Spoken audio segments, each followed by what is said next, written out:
us.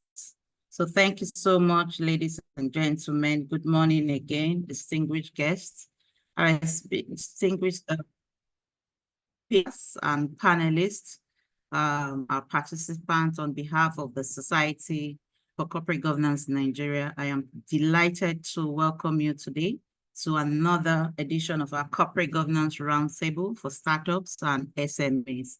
This is our third edition, and we have continued to improve in terms of the engagements and the speakers.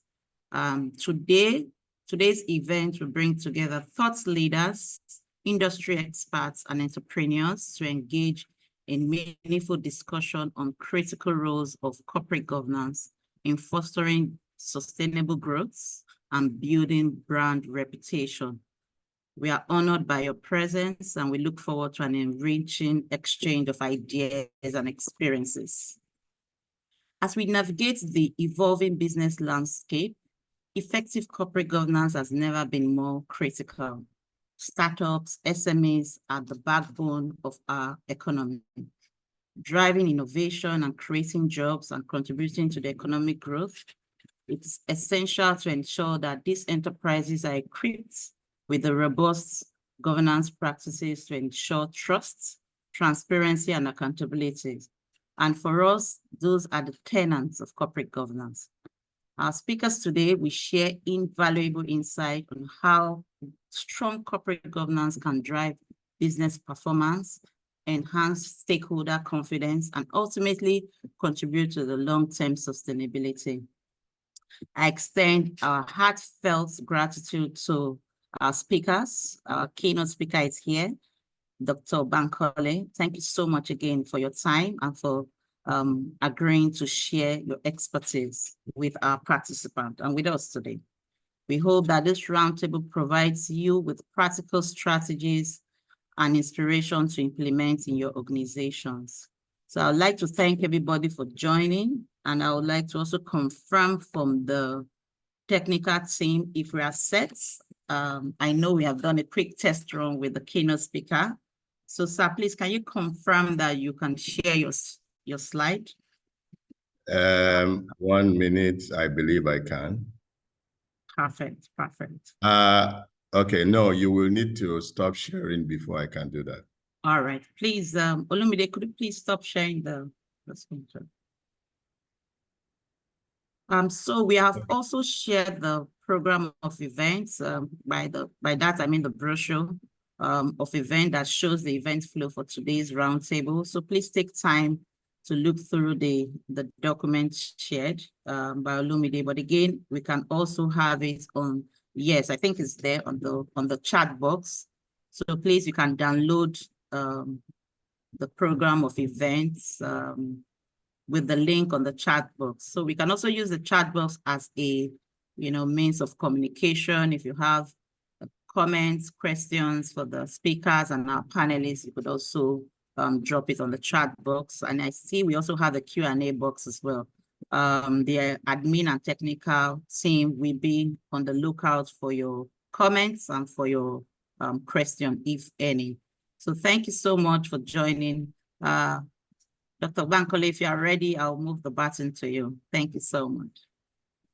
Thank you, Chioma, and thank you to everyone for making this happen today. Indeed, it is something that is very important for startups in particular, because it gives them sustainable growth. So today, I'm going to just start by thanking all the wonderful panelists which I have seen. Together, they come with massive experience. And all I'm going to do is basically to open up the space, more like giving you a starter. And they will do the real main dish for you over 2 sessions. And I'm very grateful for inviting me today. Now, the importance of this topic cannot be overemphasized. I have seen in about 2.5 decades or so that I have worked in this space, I have seen wonderful organizations just go bust. And I've also seen very small organizations start and then they have blossomed. And in those 2.5 decades, what seems to be the common or the recurrent theme that I see is this issue of corporate governance. And I'm going to be sharing my experiences with you. Haven't been on several boards, some startups, some SMEs, and indeed some large ones.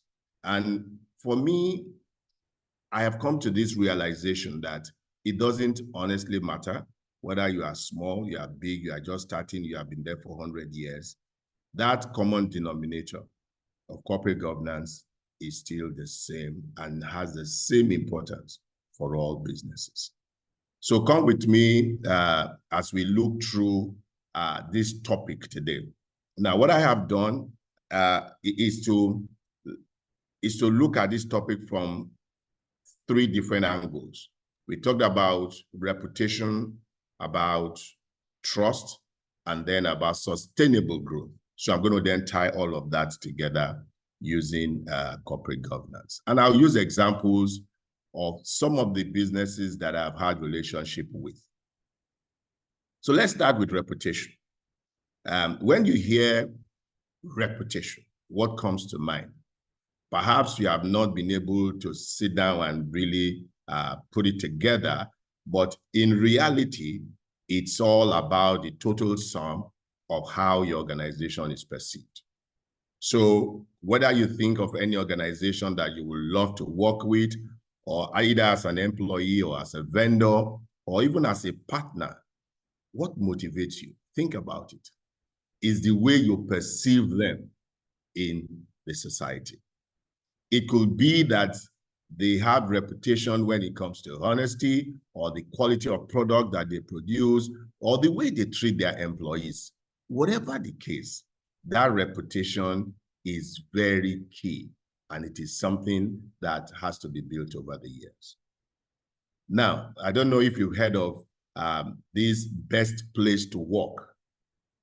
What they try to do when they do this survey around best place to work is to look at organizations and say, where will employees love to work based on many factors? It could be the environment, it could be the people that they work with, it could be how they enable you to be entrepreneurial within that organization. It could be many things. And at the end of the day, organizations struggle to have that stamp to say we are the best place to work. It's all about reputation. And while I was thinking about reputation, as academics, we are always thinking of, simple ways of making people remember what we say or teach. And so I said, building reputation is about price. Hopefully you will remember price. Price means you will need to be patient. It is not something that happens overnight. And so as you build your reputation, you must be patient. It also requires investment. And when I say investment, it's not financial investment alone. They will be part of it. But it requires investment in terms of what you put into it, more around the human capital. It also has to be intentional. So it's not something that happened. It has to be deliberate. So intentionality around building your reputation. How do you want to be perceived? How do you want to be seen? Those things are intentional, and you have to actually have a roadmap getting there.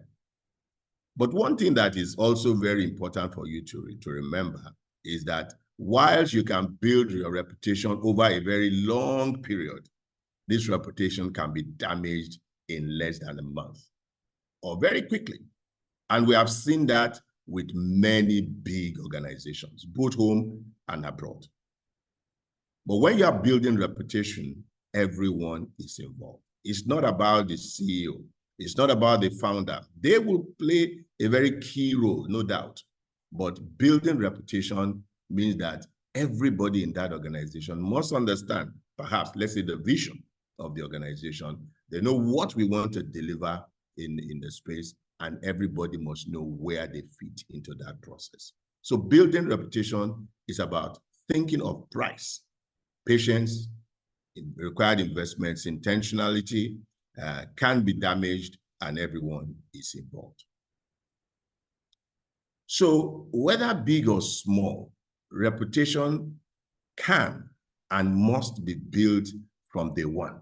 And so you cannot say, oh, let me operate for a few years, and then when I'm okay, then I will start to build my reputation.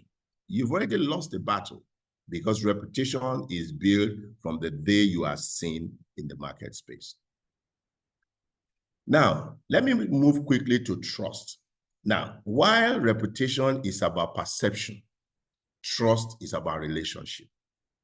So again, for me, I say there are two sides of the same coin. Reputation is sitting on one side and trust is sitting on the other. Trust is also built incrementally, and so it takes time. For trusted organizations, it actually attracts loyalists. People will sit with you through thick and thin. Apple is a clear example. When they want to release a product, it doesn't even matter whether people know what the iPhone will be able to do. But because they trust them, they will queue and just want to be the first to buy it. They are loyalists. So it makes sense to build trust within organizations. That it also, you know, as a trusted organization, you can enjoy lower operating costs. I have seen, and in the next slide, I'll be sharing with you one of the organizations that we have worked with and indeed wrote a case study on that used that trust deposit to be able to operate on a lower cost basis. And because they are of the same, two sides of the same coin, trust actually reinforces reputation. But just like reputation, trust can easily be broken if you don't guide it jealously.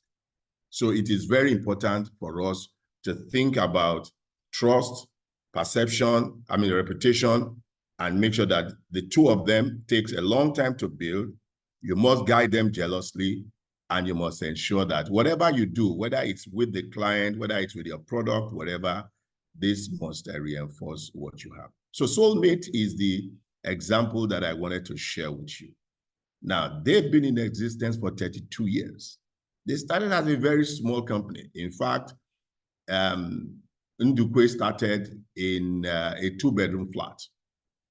And of course, in the early years and up until about maybe a decade ago when we wrote the case study, he told me they hardly take loans. Now, that's strange. You don't take loans, so how do you grow the business? He actually grew the business because he leveraged on trust. Everybody trusted him. The people that are supplying him raw materials trusted him. And so he was able to use what we call supplier's credit. They will give him the materials on credit. He will produce, make the money, and then pay them back. If he says, I'm going to pay you back in 30 days, he will pay you back in 30 days. 30 days doesn't turn to 31 days. You begin to lose trust. And so that was how he has been able to grow. Maybe today he takes loans. He's in Lagos, Abuja, it's all over the place. It's across West Africa today. Perhaps he has even, but even when he would have decided to take loan, that trust element will be a key factor. I went to their site when I was trying to prepare for this session. And it's very interesting what I saw there. Now, if you look at the third line here, and you will see dedication to bringing trust in people on how they look and feel. That issue of trust is very important for them. In fact, I went further to check on that same page. Said leading brand in Nigeria, with 32 years of experience, we are a trusted leader in Nigeria healthcare market, known for our quality product. So that trust is there, but connected to the quality of their product. And so it's the way, not just the way you are seen, which is the perception side, but because when they use your product, they actually, it reinforces, it confirms what you have said. That builds trust. And so if you like, trust and reputation, they are like Siamese twins, okay?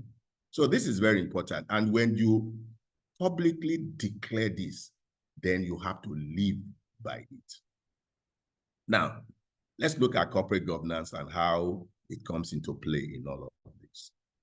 The first thing is that when you have good corporate governance within your organization, it promotes accountability and transparency. It also helps you to lower or to manage your risk very well. It helps you in your decision-making process, and stakeholders trust you because you are open. Everything you are doing, everybody can see it. And so you build trust, and that opens up room for long-term sustainability. And I thought, which way will I use to explain all of this? Which type of organization or sector do people don't trust more, or people don't have faith in, and so on and so on? And I said, you know, maybe the best will be the non-profit organizations, the NGOs. So I took a case study of one of my students, which indeed I wrote as a case study in my book, which I launched last year. And so that it doesn't matter whether you are for profit, non-for-profit, once you imbibe that same principle, the reality is that growth will be imminent. And so I decided to pick this company, the Irede Foundation. Irede Foundation has used corporate governance to fuel the growth of our organization in the last maybe a decade or so. Now, what have I seen?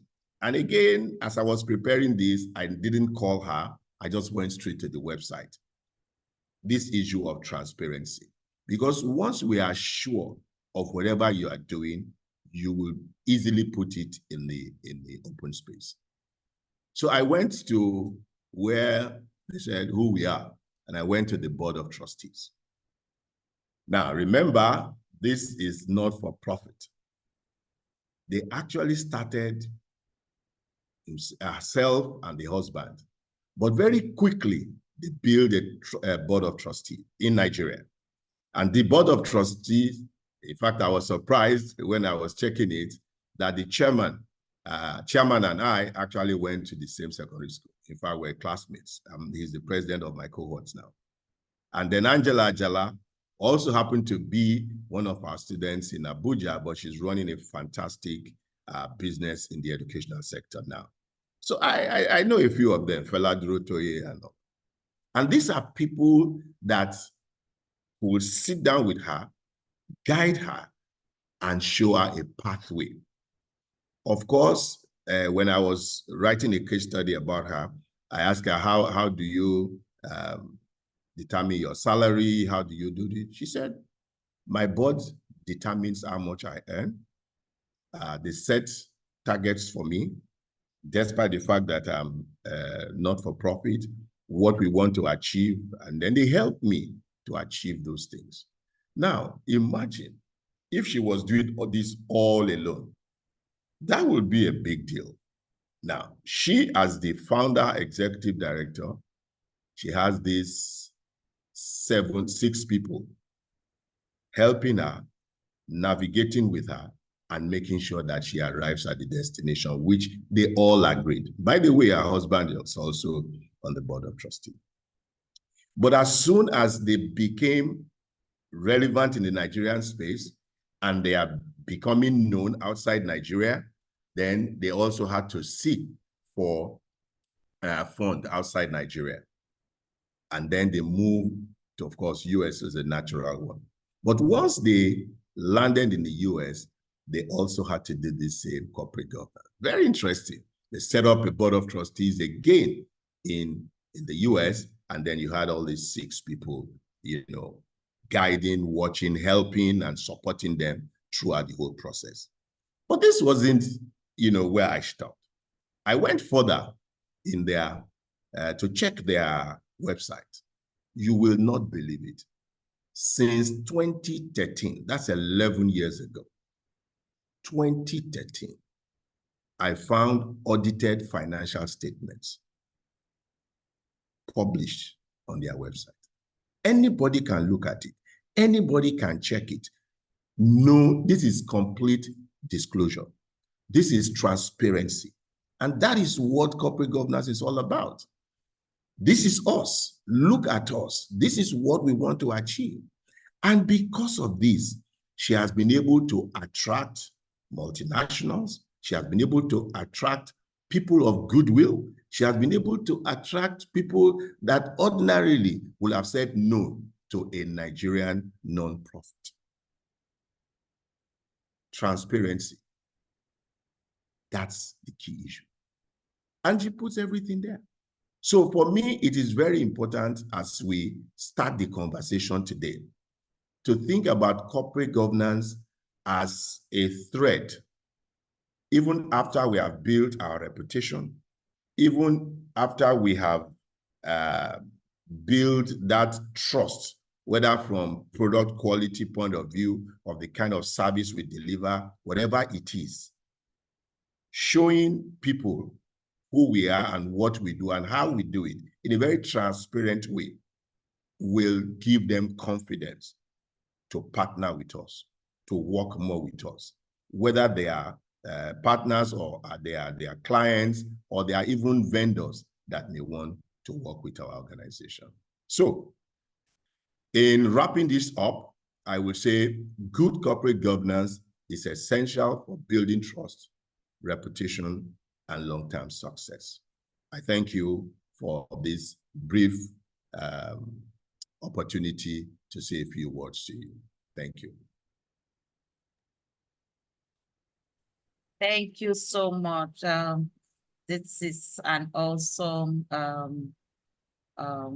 remark, just to round up essentially what corporate governance is about and what's, as an organization, we need to know. I think for me, 2 things that I took note of was, one, about the quote that you said, whatever big or small, reputation can and must be built from day one, right? That's got my attention. And again, how do we build reputation is having corporate governance in place, be transparent in your processes, be transparent in your procedures, and also disclosure of it. I think that's also key. We don't leave it to day 2 before we start, building reputation. And again, I'm also intrigued by your examples, right? Seeing a not-for-profit that detailed in establishing board of trustees, not just in Nigeria, also in the US, and the level of disclosure on their website. I also took a time out to just look at the website as well, and I can confirm that the website is well detailed, full as a, if I'm an investor, right, from an investor point of view, I will say that it's an organization that I would put my money into, right? So that is very much important. As we move along, please, you can send in your questions. I'm just trying to wrap up my own take on this remarks. Then lastly, I'll just like to confirm, what's your opinion with regards to formulation of board for SMEs? When do I start that process? What should I be looking out for? What should be the objective, right, of formulating a board? Because I've also heard from engagement that it is expensive to have a board. Is that a true display of corporate governance and basically what we preach at the society. Okay, thank you so much, Chioma. First of all, let me say that it is not expensive to have a board. Now I'm going to talk as a recipient. I told you I sit on many boards from small to big, yeah. But when I started an organization, well, part of PAU, which is the Enterprise Development Center, which NECA is leading at this period. I was the first staff and the only staff at that. And I have a board of advisors that were 12. So my advisors were even more than the staff in quote. And for a very long time, the board of advisors were much more than the staff. For a very long time, we were less than 10 and the advisors were 12. Now, interestingly, we never paid them. In fact, on the contrary, they actually donated to our cause, which is a reverse thing. If people believe in what you are doing, they will devote of their time. They will provide additional resources to make you happen. Now, let me tell you about this lady, the Radio Foundation. I checked, they have an accountant that have been doing auditing their books, and they stated the amount there, but it was given in kind. So they never collected money, even though it was stated properly there. So there are many people that will give services free without charging you anything, apart from those on the board. So that's the first thing I will say. However, if you are for profit, it changes a little bit. But if you are also for profit and you are small businesses or startup, people always want to be associated to, you know, this being a good one. And there are many organizations that I have been on, even as part of their board, and we don't collect anything. And I'll use you one current one. Today, I chair the board of Nigerian Climate Innovation Center, which we midwifed about 4 or 5 years ago. Myself and all the board members, nobody collected any fees, but we have been able to move them from an embryo state to where they are today, recognized nationally. So it is possible, but when you begin to make decent money, just like you pay your staff, then you can pay some small fee according to what you earn. So don't be afraid. Absolutely, absolutely. I think I also take a cue from that to say that even at the society, yes, being it's a not-for-profit organization, we have directors that have been on the board, those that retired and the new ones that were injected, and we have really not, you know, paid any sitting allowance or any benefit to them. So you can still see people that are just passionate about your brand and also want to build with you and take your vision, you know, to the next level. So that's amount should not scare us from letting a board. Okay. So I see one question from NECA here. Absolutely, yes. How can SME turn around from a bad experience that tarnished their brand? Now, this will always happen, not even to small businesses, even to big businesses. But the public must see that you have done something or you are doing something positive about it. I'll give you a very simple one. We had one organization that provides services to students. The students had a very bad experience, and what did she do? She said, okay, this and this. First of all, you have to explain why this happened. This is very important. People must know why, and you must admit that, yeah, we had a role, or we should have done this, blah, blah, blah. So they see the sincerity in that. And then thereafter, you explain what you are going to do. What you are going to do to turn the situation around. And in some cases, you will even see when organizations will say under new management. When it's under new management, you know that the old things have passed away. Now we are starting afresh again.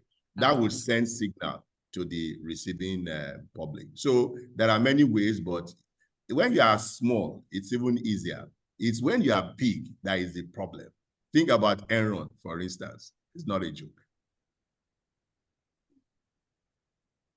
So from Professor Adebiyi Abosede, I see what assumptions drive the corporate governance discourse in startups of SMEs. Now, you see, when you start any startup, the founder plays a very key role. And now I'm going to talk as a founder myself. When we started EDC, it was small. In fact, the revenue we made in 1 year was not even enough to pay my own salary. It was that bad. However, we stuck to it. The things that we said we're going to do, we did it, and people saw value in it. Now, the minute we started to make some reasonable revenue, we kept on saying to ourselves, we are still in day one. You know what day one means? It's like you don't know how things are going to look like tomorrow or next tomorrow. So don't spend whatever you have. Just keep it and just be living that austere life. In fact, we got used to living that austere life that after a while, even when we could buy something or afford something, we would continue to live that austere life. So I pinch myself sometimes. I say, boy, relax a little bit, do this. But because we also have a board, the board then helps you to see, look, this surplus that you have, rather than use it to pay yourself, why don't you use it to develop further what you can offer to the people that you are providing services to? So it's the mindset of the founder and those that are managing the organization. That is what it's all about. I have seen a lot of inflows into Nigeria in the last 5 years. And startups get all kinds of serious investment in US dollars. And before you blink, they are winding up. Why? Because in an environment that cannot afford certain things, you want to earn as if you are in the US. It doesn't make sense. It doesn't make sense. So I will say those are the simple assumptions that I will give, that please be wise. Make sure that you don't overspend. Don't compare yourself with what people are earning in the US or in the UK. Know that you are in Nigeria. Be transparent about what you do, and then you'll be okay. Thank you so much. As we run along so that we can move to the next session, we have one on the Q&A chat box. So it says, for a tech startup, in bracket for profit, what steps can be taken to seek out trusted advisors or board of directors? Okay, so the first test for me is if those guys will come on board, even for profit, and they say, for the first 2 or 3 years, we are not going to collect any sitting allowance, no board allowance, nothing. Then you know that they are not there because of money. This is very critical. Otherwise, every decision they are going to be taking is about how much are we making, how much can we share. But if their intent is around what value can we build, then you have gotten the formula right. So always seek for, and it's also good to seek for people that are fairly comfortable, people that are well known within the ecosystem that you are playing in. And so your small money that you want to give them will not make a big difference to them. And so they will focus more on that, building that reputation to say, oh, we are part of the people that built Flutterwave, and then we walk across the globe. That for them is the biggest prize beyond the money that you could ever pay them. Thank you. Thank you so much. Thank you once again. Just to add that character is also an important element to look out for when looking to nominate or select a director on your board. So with that, Okay, I think just a follow-up to that, and we'll let you run off. So, Okay. sir, when revenues later come in, will the startup pay back all the salaries that the founder missed out on for all those years?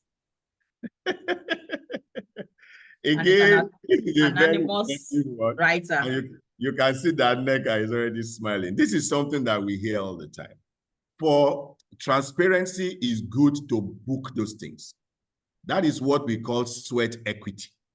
Because at the beginning, you may not have all that money. True.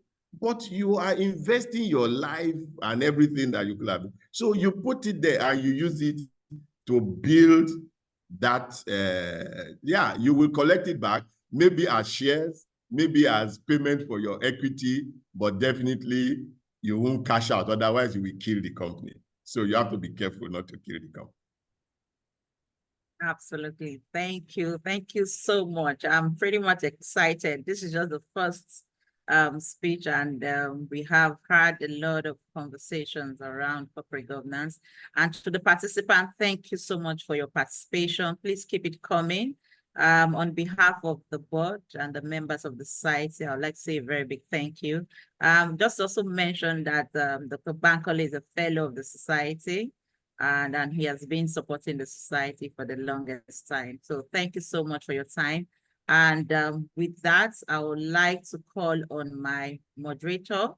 I like to call her my madam, SME, Dr. Nneka. She's a member of the society. She's a partner. We are all family in pushing the corporate governance brand and pushing the corporate governance message, right, around startups and SMEs. So Nneka, you are the one moderating the panel, so I will just step back and allow you to take it from here. So thank you so much. Thank you so much, Chioma. And good morning. Good morning, everyone. And thank you for logging in to have this very important conversation around corporate governance. So thank you, Chioma, for inviting me. Thank you to the society for making sure that as a nation, we understand the importance of corporate governance. So over the next hour and a half, we'll be having two separate conversations with some, I don't even know how to describe them, but when you hear the names, you will be the best judge. But we have two panels, and the panelists, the esteemed panelists we have, they bring a wealth of experience and insights that will bring to have a great conversation around corporate governance. So my very first panel, I have Adenike Adeyemi, who is the Chief Executive Officer of Faith Foundation. I also have Deji Sarumi. Deji calls himself the Chief Fixer. I love that designation, Chief Fixer of Tech Hive Advisory. And then lastly, we have Dr. Stanley Jacob, who is the Managing Director of Zest Payment. And the three of them, over the next 30 minutes or so, we'll be having conversations around the current state of the ecosystem as regards corporate governance for entrepreneurs. So it's my pleasure to welcome them. I'm only seeing Nike. Deji, are you online? Is Deji here? I can see Stanley. Okay, Deji, can we see your face? Hi, Stanley. Hi, Nike. Thank you for logging in, and thank you for your time. Hi, good morning, everyone. Morning. Morning. Good morning. Okay, I can see Deji as well. Fantastic. So just before I jump into the questions, so I've called the names, but I just wanted to give you a minute each to introduce yourself properly so that the listeners, the participants know who exactly you are, what you represent, and what you're bringing into the conversation around corporate governance. So since Nika is the only lady on the team, ladies first. Thank you, Nneka. Good morning, everyone, and thanks to the Society for Corporate Governance for this invitation. My name is Adenike Adeyemi. I head a 24, almost 25-year-old nonprofit that has focused on supporting businesses to start, grow, and scale across Nigeria. I'm always very proud to say that our corporate governance is one of the things that, even for me, I've learned from very well, because we started as a founder-led nonprofit, and, the corporate governance has allowed us to grow and expand in a lot of the work that we do. So very happy to be here and look forward to our conversations. Thank you, Nike, for that. Deji? Thank you very much. Good morning, everyone. My name is Deji Sarumi. I work at Tech Advisory. We're a technology advisory and policy consultancy. Part of our day-to-day services includes advising startups, SMEs, and growing businesses across Africa in terms of their compliance, risk management, and legal life cycle, which also includes corporate governance practices. I happen to sit on some boards and of startups and SMEs particularly, and I've experienced a few things which I would like to share as well. Great to be here. Thank you. Fantastic. Thank you. We can't wait for you to share those experiences. Yes, Stanley. Thank you very much. My name is Stanley Jacob, and I work for Zest Payment as the Chief Executive Officer.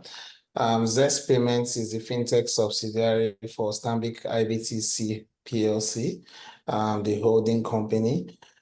Besides that, I also double as the Vice President for the Fintech Association of Nigeria, and that's the pioneer fintech body in Nigeria, where you have over 510 institutions as members, and over 200 of them being startups. So I look forward to a very interesting and interactive conversation. Thank you for having me. All right, thank you. So just hold your mic. Stanley, the first question actually goes to you, right? Leading at that level, a group of more than 510 fintech companies that started as startups and SMEs and mid-size. What, in your opinion, is the current state of corporate governance among startup and SMEs in Nigeria? And are there any recent trends or development of things that you've seen that you care to share? Okay, thank you very much, Nneka. I think I'll start by saying that we are coming from a phase when SMEs, when fintechs were primarily very small institutions, not having the resources to pull an established corporate governance structure. But I think we also learned from Professor Dr. Bankole that you don't need money to set up a board, but there are resources you need to pull a full corporate governance structure. So most of these organizations were relatively very small because they were startups. So you find the founder running the show, and almost no governance structure existence. Today, the landscape has moved. We now have the very established SMEs, established fintechs. In fact, some fintechs are pulling out valuations that are higher than banks, in quotes, and a few others have taken on global talent pools and are able to recruit professionals irrespective of countries and geography. So it means that they are not just in the local play, but they're even crossing boundaries, our borders, international borders. And this is something that even some banks find it very difficult to do. What I'm saying in essence is that startups and SMEs are evolving. We can no longer excuse lack of governance. And if we are to win the confidence of investors, consumers, institutional partners, then this must be in place. For me personally, I believe that the investments in fintechs should have a mandatory portion of it devoted to governance, and not just growth, expansion, solution delivery, and hiring talent, but mandatory. It should go to governance and the setup of it. So you find out that even some of the fintechs that have taken significant investment, they still didn't set up governance. So it's not just about resources, but it's also about the will to do so. Recently, most prominent, we've seen changes in the landscape, especially for payments and fintechs. There is almost no day you don't find a fintech in the news. It's either they are shutting down or they are scaling up, but what we're seeing is that the regulators has also seen the need to tighten up some of the templates and to make some of the fintech generally conform to generally acceptable standards of corporate governance. We're seeing more and more circulars coming out in terms of corporate governance code, in terms of other corporate governance for payments, in terms of even how you have to manage your boards and all that. So I think this whole coming together is going to set a new tone for the industry. Thank you. Thank you so much for sharing that, Stanley. And I'm going to come back to you in a bit. But as we are just talking around the trends and the need to, something just occurred to me, and this question now would be for our Chief Fixer, DG. And that's around the regulatory environment in Nigeria. Do we think that it has a way of impacting on the corporate governance practices of some of the startups and SMEs? Well, I'll say yes and no, right? Thanks for having me Okay, again. fantastic. Like you said before, right? It probably will impact regulated entities, right? You find out that in the industry these days, particularly those in the financial wealth tech space, right, are picking up licenses, and you find out that they have to conform to certain standards set by the regulators. The regulators are trying out circulars over time, but a lot of startups also try to avoid licenses, right? It does also avoiding this need to have the standards put in place, right? And if for different reasons, obviously, a lot of startups are there to become sustainable, or they think short term. So a lot of times they are looking to grow quickly, try and return X valuation to their investors, right? So they are really, really cut out to do that. Sometimes they aren't just educated in that light, yes. So there are very few regulations that touch all startups generally. Even the NSA that came out in 2022 touched on it briefly, right? And the other corporate governance codes that are available, a lot of them don't generally highlight or speak to startups in general, SMEs. They speak to more established public institutions and private regulated entities. So you find out that it's maybe picking up trappings from the Company and Allied Matters Act, right? That talks about accountability, financial records and auditing, and the NSA itself, and also the corporate governance code as well, that touches on it a little bit, but none of them actually speaks to SMEs in particular, right? So a lot of startups find ways to avoid these difficult conversations and frameworks that would probably help their business. But it takes a lot of enlightenment and education, of which we begin to see that more often, because even investors are beginning to request for that, right? About 4 years ago, when I mentioned to some startups, they were like, "What's that? Please, I'm focused more on, I need to make money, I need to make this for my investors," right? But it's now becoming a more topical issue because we realize that you need to build a sustainable business, right, to be able to make profit eventually.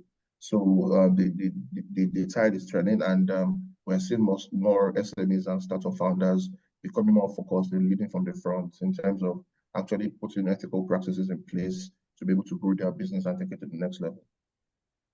Thank you. All right. Fantastic. So now I'm going to come to Nike, and Deji was saying that it really depends, and that's the truth. But in all these conversations that we're having, based on your experience, having led Fit Foundation for so long, interacted with a lot of entrepreneurs, what are your thoughts around the role of leadership in driving corporate governance? Does leadership play any part at all?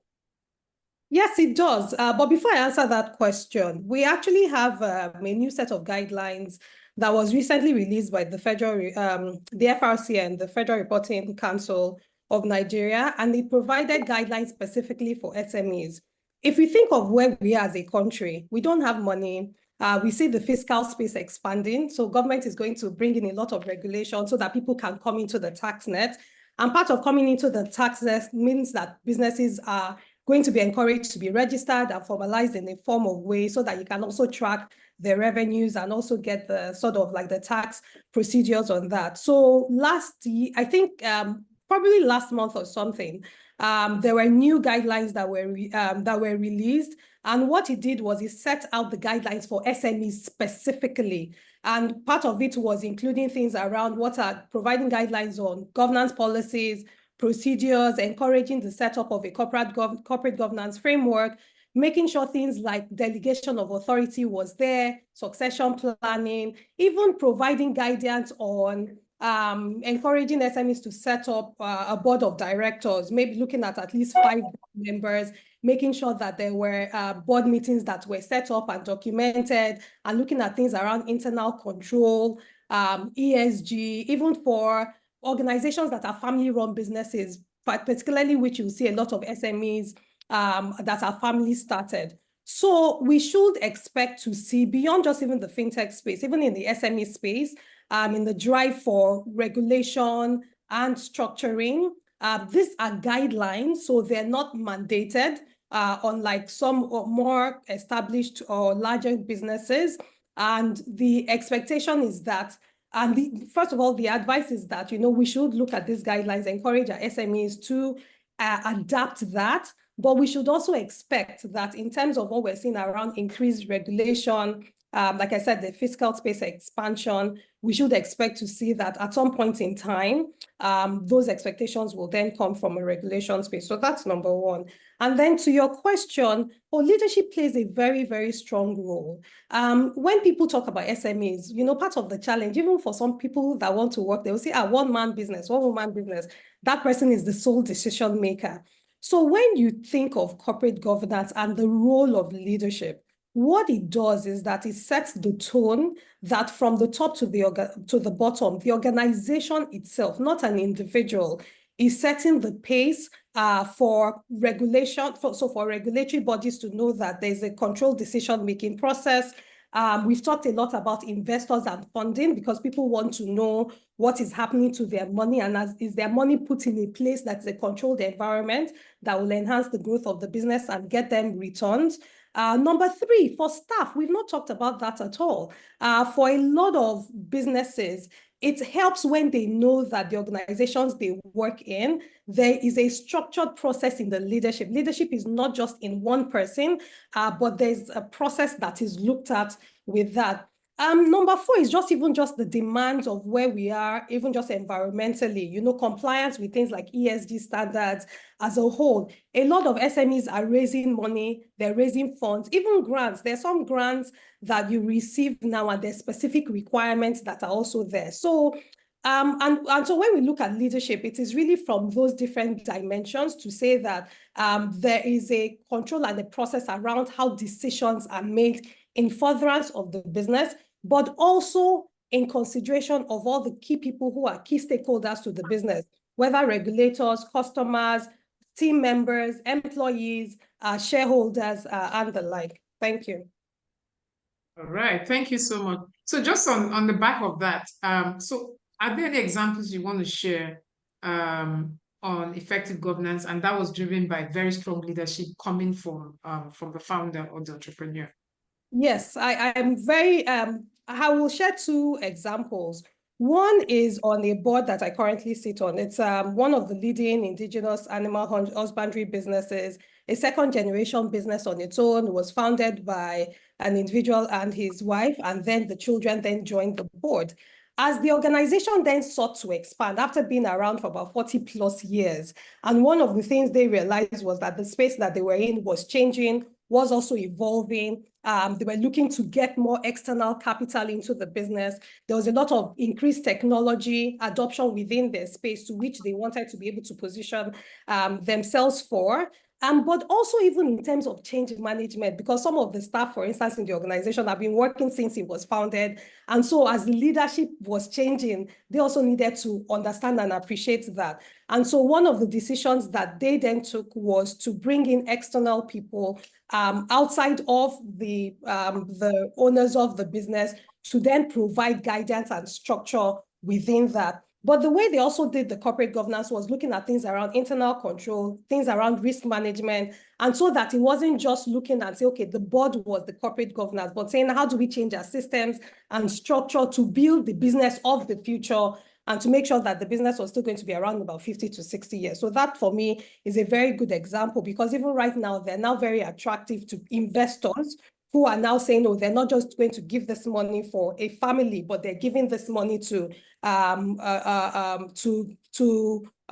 business that has independence, openness, objectivity, their board meetings that are happening, their minutes that are documented, and there's seriousness about building it from a small SME or a growing SME to an institution. Another will be, again, because one of the questions that was asked to Dr. Bankole was around the issues around costs, which I know a lot of our SMEs always face with, because when you talk about corporate governance, they'll say, no, I'm not a bank that has a large corporate, even I have a legal secretary and everything there. And so one of the things we've been advising, or we advise actually in our corporate governance programs, is to stage it. Start with an advisory board of members, a board of advisory members. So this is not the ones that you'll formally register within the Corporate Affairs Commission as your board of directors member.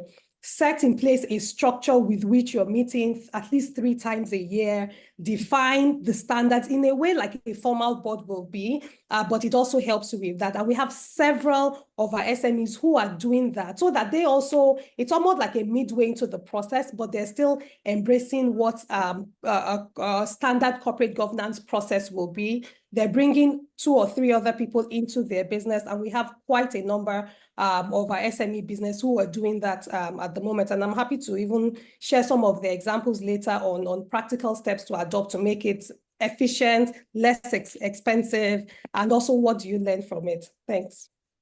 Thank you so much for that. So from ideas to institution and the steps that we have to take as entrepreneurs. So the next question goes to Stanley, and that is, do we think that within our ecosystem, that the startups, the entrepreneurs, they have adequate access to resources that can sort of support them when they want to implement corporate governance structures? And if not, are there some gaps that you've also seen? Okay, thank you. I think I will say that's not a yes or no, because it varies from sector to sector, operator to operator. But I'll start this by saying that governance in itself helps compliance and risk management. So most times I say to my colleagues, we must avoid a situation where operators feel it's about setting up boards whenever we talk about governance, right? Especially for fintechs and startups, because there are aspects of governance where when they set up a board, everybody just continues to run and people are meeting and asking, what is the business looking like? And what is the performance? I think we need to unpack compliance and governance in these 3 buckets or 4, right? Regulatory, that aspect of regulatory compliance for governance, legislative compliance, compliance to standards and certifications. All these buckets should feed into an effective corporate governance. Then you begin to go more into IT governance, ESG, brand and franchise governance, cybersecurity. These are elements that actually speaks to it, because we still have startups and fintechs that went ahead 3, 4, 5 years ago to set up very good boards. I know that's not the topic for today, but they still failed because they didn't look at the core elements of success. And what we have seen over the years is that when you mandate compliance, governance begins to shape up. Deji spoke about startups avoiding licenses and governance. Sadly, the landscape is changing, and it looks like there is no escape for anyone, except you don't want to be a significant player or you don't want to grow. I, as an operator, I would not ink a partnership with a partner that is avoiding regulation. Because what we have seen over the years is that when the regulator comes to enforce compliance, to look at your structure, your governance, the hammer for non-compliance usually falls on the regulated party. So by going into a partnership as a regulated party, by going into a partnership with a partner that is avoiding regulation, you are already taking responsibility for the sanctions. So the landscape is changing, and some players are being compelled to go through this governance process and compliance in itself, right? What are the gaps? Are we doing well in this space? I'll say we are not yet where we should be, because yes, a couple of organizations and startups are beginning to see the importance of corporate governance. But if you look at the aspect of complying to standards and certifications, it's not cheap, right? It is not cheap. Compliance could be expensive to set up systems that are compliant to ISOs, certifications, to PCI DSS, PCI DAs. All these certifications could be expensive. But I can assure you that non-compliance is higher. And ever since the regulator made some of these certification mandatory, we see startups that are less than a year old getting the compliance. So do they have access? So we've seen instances where it is mandatory. These startups look at the goal and they prioritize it. So the case here is an issue of prioritization. I think that if you are a startup and you can pay the salaries of 10 people, then you are good enough to start from the base level of implementing compliance. So yes, there is access to resources, but I am not saying that the resources is in abundance, but it's more around prioritizing governance for these organizations, right? What are the gaps? Talent and competency remains a problem. When you say, do they have access to resources? There are some of these startups and SMEs that are not able to hire very competent people to run the day-to-day operations, right? Because governance also happens in layers, right? The board is just one layer of governance. There's also that other executive aspect, and they are not able to afford this competent talent. So it's a gap. And even the exodus for talent is not helping the matter. So that is one problem. And we are hoping that we're able to build competencies. We are able to take the existing talent pool and divert them to be able to learn more about governance and support these institutions so they don't die. We also see that when you try to set up governance structure, the desire to control always remains a barrier. So that aspect of transparency that corporate governance brings, we see small startups trying to circumvent it. And it speaks to what Deji was saying about avoiding it. So we think that is also a problem. So the willpower needs to be forced to happen. You understand? So those are the two things I see that could be a problem. But overall, I have not seen any instance where a startup or an SME is asked to comply to some governance requirements as a prerequisite to becoming a licensed entity, an operational entity, and they fail to do so. So it means that if it is prioritized, it can be done. Thank you.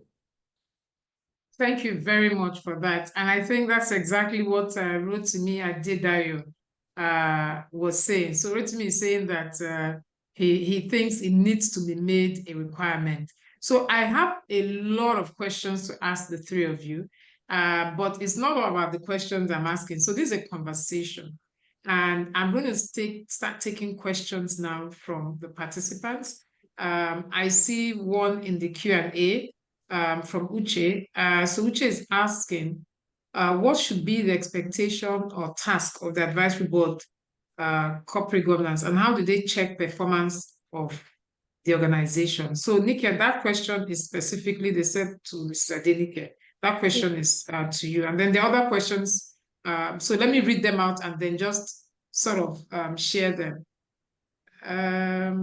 So there's another one. How does a prospective startup locate resources for getting started in Nigeria? I'm thinking of things like resources for identifying your target market, suppliers, mailing lists.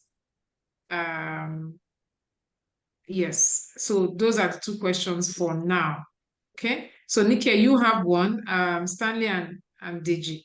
Either of you can give your perspectives on the second one. Yes, thank you. So I think the first question is for the SME or the business itself to first of all identify, if you're setting up a board, what do you need from that board? There's something that we do that we call the board skills matrix. So we would usually tell our SMEs to define, it's a table that just says, oh, what are the 10 to 12 competencies that you would need within a board of advisors or board of directors. So you have things like legal, regulatory, strategy, governance, people management, market strategy, finance management, fundraising, if you're really seeking fundraising. In some cases, because some businesses are expanding to certain markets or they have certain demographic focus, they may say, okay, we want a youth lens or an SME lens and everything. So first of all, the business itself has to map out what they're looking for. And then when you are inviting people to join your board of advisors, in fact, one of the things we usually say is before you call NECA, for instance, you have to say, this is the need that we have. And then when she's coming, you can then say, this is the perspective she will bring. She's going to bring this and this perspective. And so when people ask me to join a board, the first thing I'm asking is what perspective, what insight do you want me to bring? So that when we have conversations, that's focused on. So clarity in terms of what you need, the skills and competencies you need from your board is important, but also making sure that the persons that you're asking to join also understand the expectations and the perspectives that you are in. So that's on the one hand. The second part is then putting the structure around your conversations, your meetings, as it may be. So during your board meetings or board conversations, and there's a whole lot of resources also that are available around how do SMEs or small business and the like help to structure that. It's very important that we also prepare those who are joining our advisory boards with what we expect or the insights that we expect from them. A few years ago, one of my board members, one of the advice she gave me was that, when you're presenting something to the board, let us know your ask.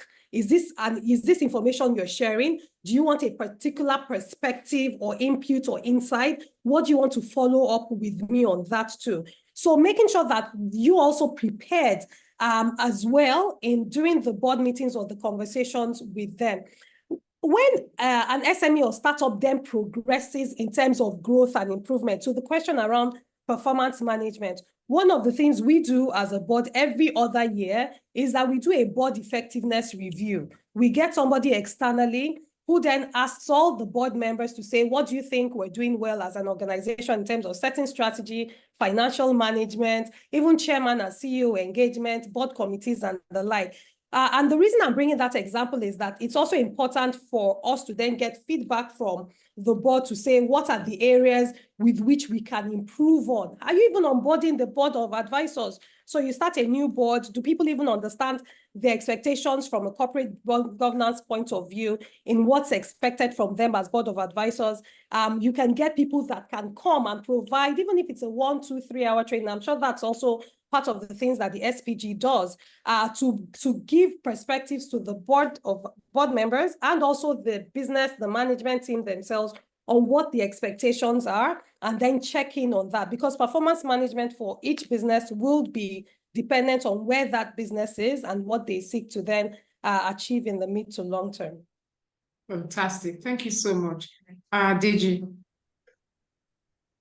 Yeah, so there's something I want to touch on that she mentioned a few times, I think you mentioned, right? And that's perspective, right? Perspective in terms of what you want the advisory board to achieve for you, and also the perspective in terms of what you seek from them.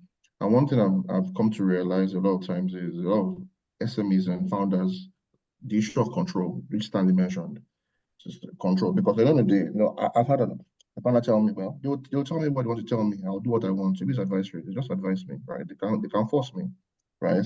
I've heard that a couple of times. It's the plain truth, and it comes down to perspective and control, right? Yeah. Can you actually submit, in quotes, right, to listening to seasoned professionals who give you a different perspective that maybe you don't have? A lot of times, these folks are like, oh, they don't understand tech. They are moguls in business. They do other things that are not actually connected to tech itself.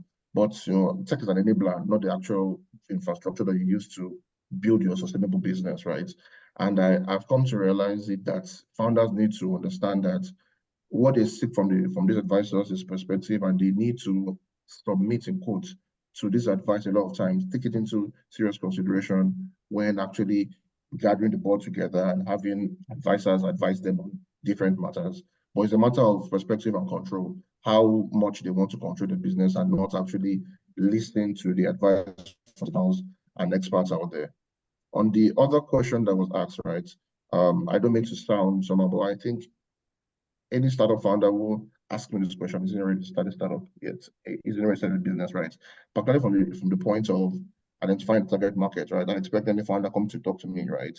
So I've gotten that together in terms of who are you marketing to, who are you selling to, who's your audience, and what do you want to do. So there's a lot of material online, but if a founder comes to talk to me and says, "Oh, I need to locate resources to get started," I usually tell them, I think you need to go back to the drawing board and start all over again because you aren't ready to go. You need to already have, maybe not the entire picture, but general rough blueprint about who you're targeting, what your target market is, and what you intend to sell to them, and how you intend to sell it, and how you intend to make money actually from it. So your model needs to be at least quite clear before you actually start your entity in itself. Thank you. All right. Thank you very much, Stanley. Yeah, I think they just captured most of the key things, and I just want to re-echo the fact, because most times we downplay it. I think that's the word that I'll use.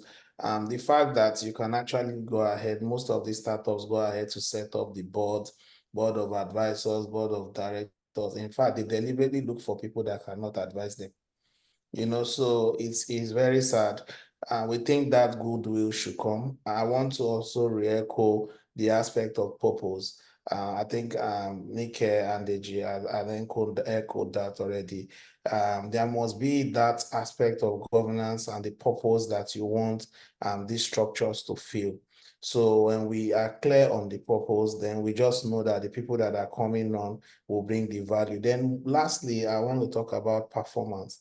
The aspect of analyzing performance and being able to evaluate the contributions of your board or your corporate governance structure is very important. That's when you know whether you need to continuously improve or make it work the same team. You need to establish performance metrics for your corporate governance structure. I think that's all I'll add at this point. Thank you. Okay, thank you. There are still more questions. So there's one here. It says corporate governance increasingly should tie into sustainability and ESG. What are your thoughts on ESG imperatives for SMEs? That's one question. Then another point is SMEs listing on the stock exchange as a way to drive corporate governance. The NGX has a startup board and an SME board. How can we push this to startups and MSMEs to leverage? Okay, so two loaded questions from Jonathan. So who's going to take a crack at that? I can see Nika is already nodding her head. Okay, go ahead. I'm happy. I thank you, Jonathan, for the ESG approach, because it also allows us to look at corporate governance in the light of just, how do you build a business for the future? Because from the environmental part, you're thinking of environmental policy. We have businesses that have shut down because people think that they're a danger to the space that they're in. And that's also part of what the board would help you look at. We have risk management, risk of operation. See what happened with COVID. How is your corporate governance able to help you think and identify the risk of operation, resource scarcity, see supply chain challenges that closed down a lot of our business terrain. Even things around disclosure and transparency. How do you source your products? How do you use labor? A few of our SMEs, for instance, in Nigeria, because of our production issues and manufacturing issues, are now sourcing from China. That can be an issue later on. I'm sorry, I shouldn't use a country. They are sourcing from other parts of the world. If there are labor issues that come up, maybe around child labor or whatever, they can be business issues for later on. Then if you think of social, you're thinking of things around DEI, so diversity, equity, inclusion, employee well-being. We know that in the news, for instance, last year, there was a lot of Twitter trends around bad employment, bad bosses, and those can create image visibility problems for that. And one of a very strong functional committee on a structured board will be things around people. How are you managing your people? How are you managing your talent?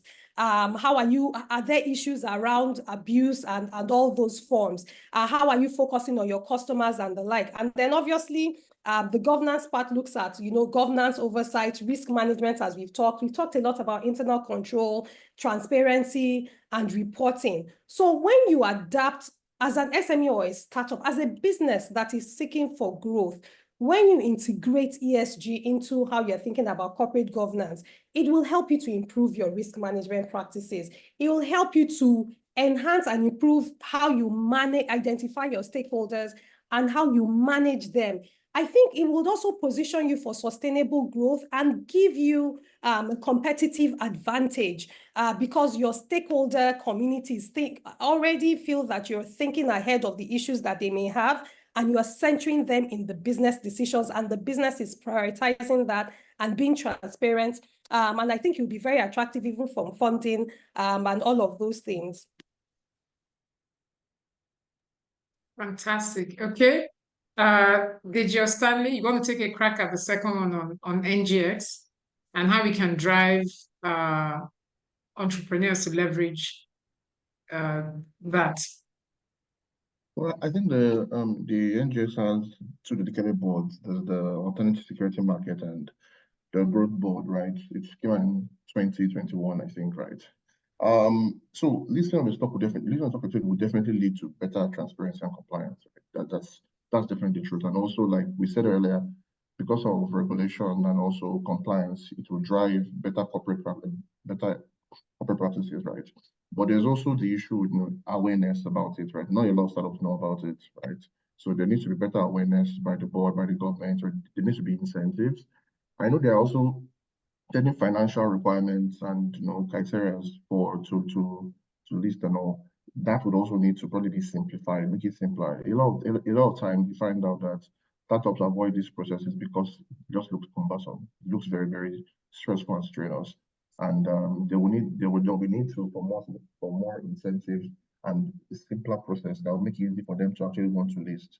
Because we all agree that them listing at the end of the day would help them also in terms of getting more compliance, generally speaking, and also imbibe more corporate practices that are good for their sustainability and growth, right? But at the same time, because they're not aware, because of the cost and the complexities, and because of just the generally, there's been no real success story in that aspect, right? So I think what's really needed is actually like a campaign, a serious campaign or serious drive that preaches the good things that the board has to offer, and also bringing out success stories that can draw in more founders, draw in more SMEs to want to probably apply to the board and also get listed as well. So I think that's probably going to be a good way, and also having more consultants and experts that probably can also preach the gospel in this light and share more insights to allow SMEs and smaller companies list as well on the stock exchange.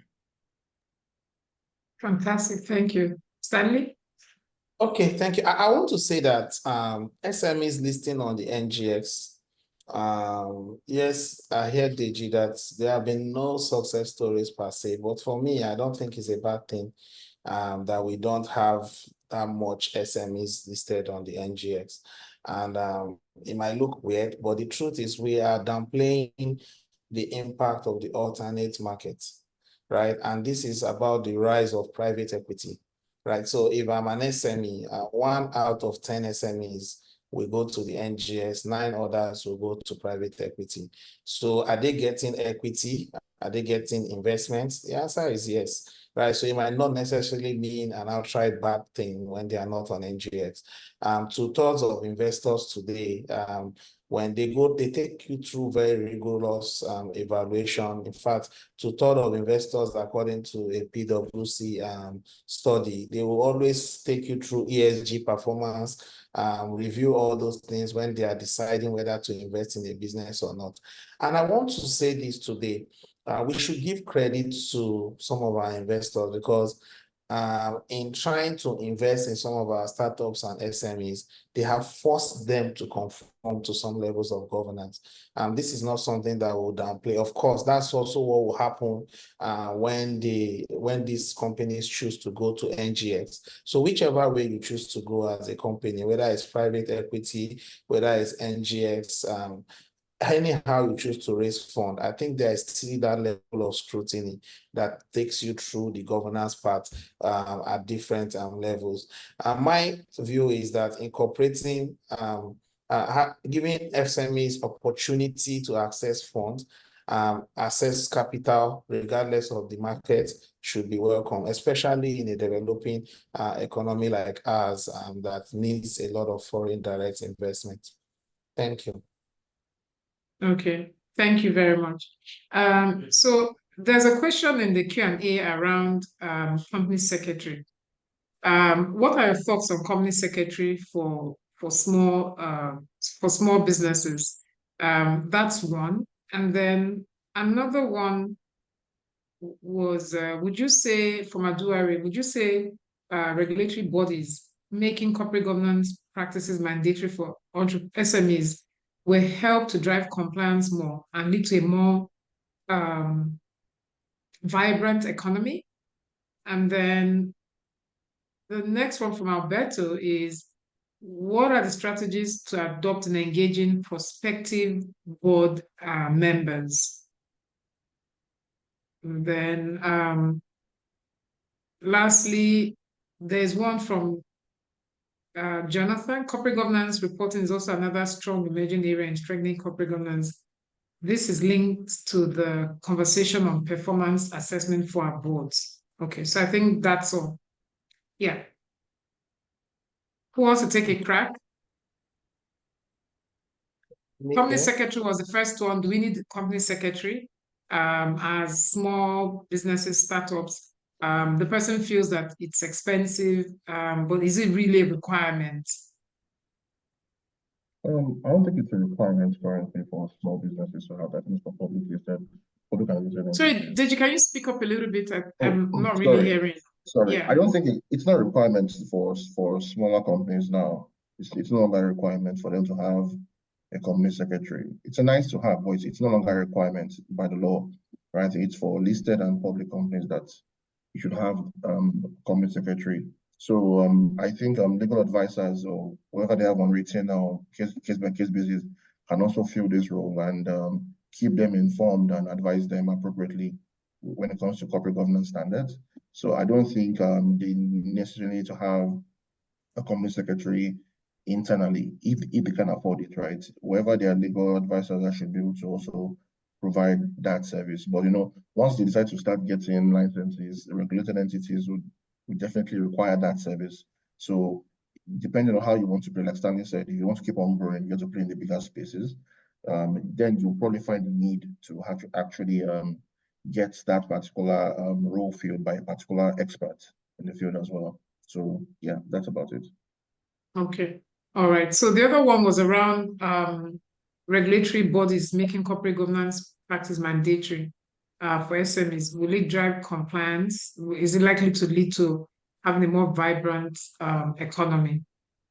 Is that for me or for me as well? For me? I can take no, that. no. So Stanley can take that. Okay. Yeah, I can take that. I know because I touched on that earlier. To be honest, in instances where all the cases so far in the market where we've seen some of these corporate governance and compliance made mandatory, people comply.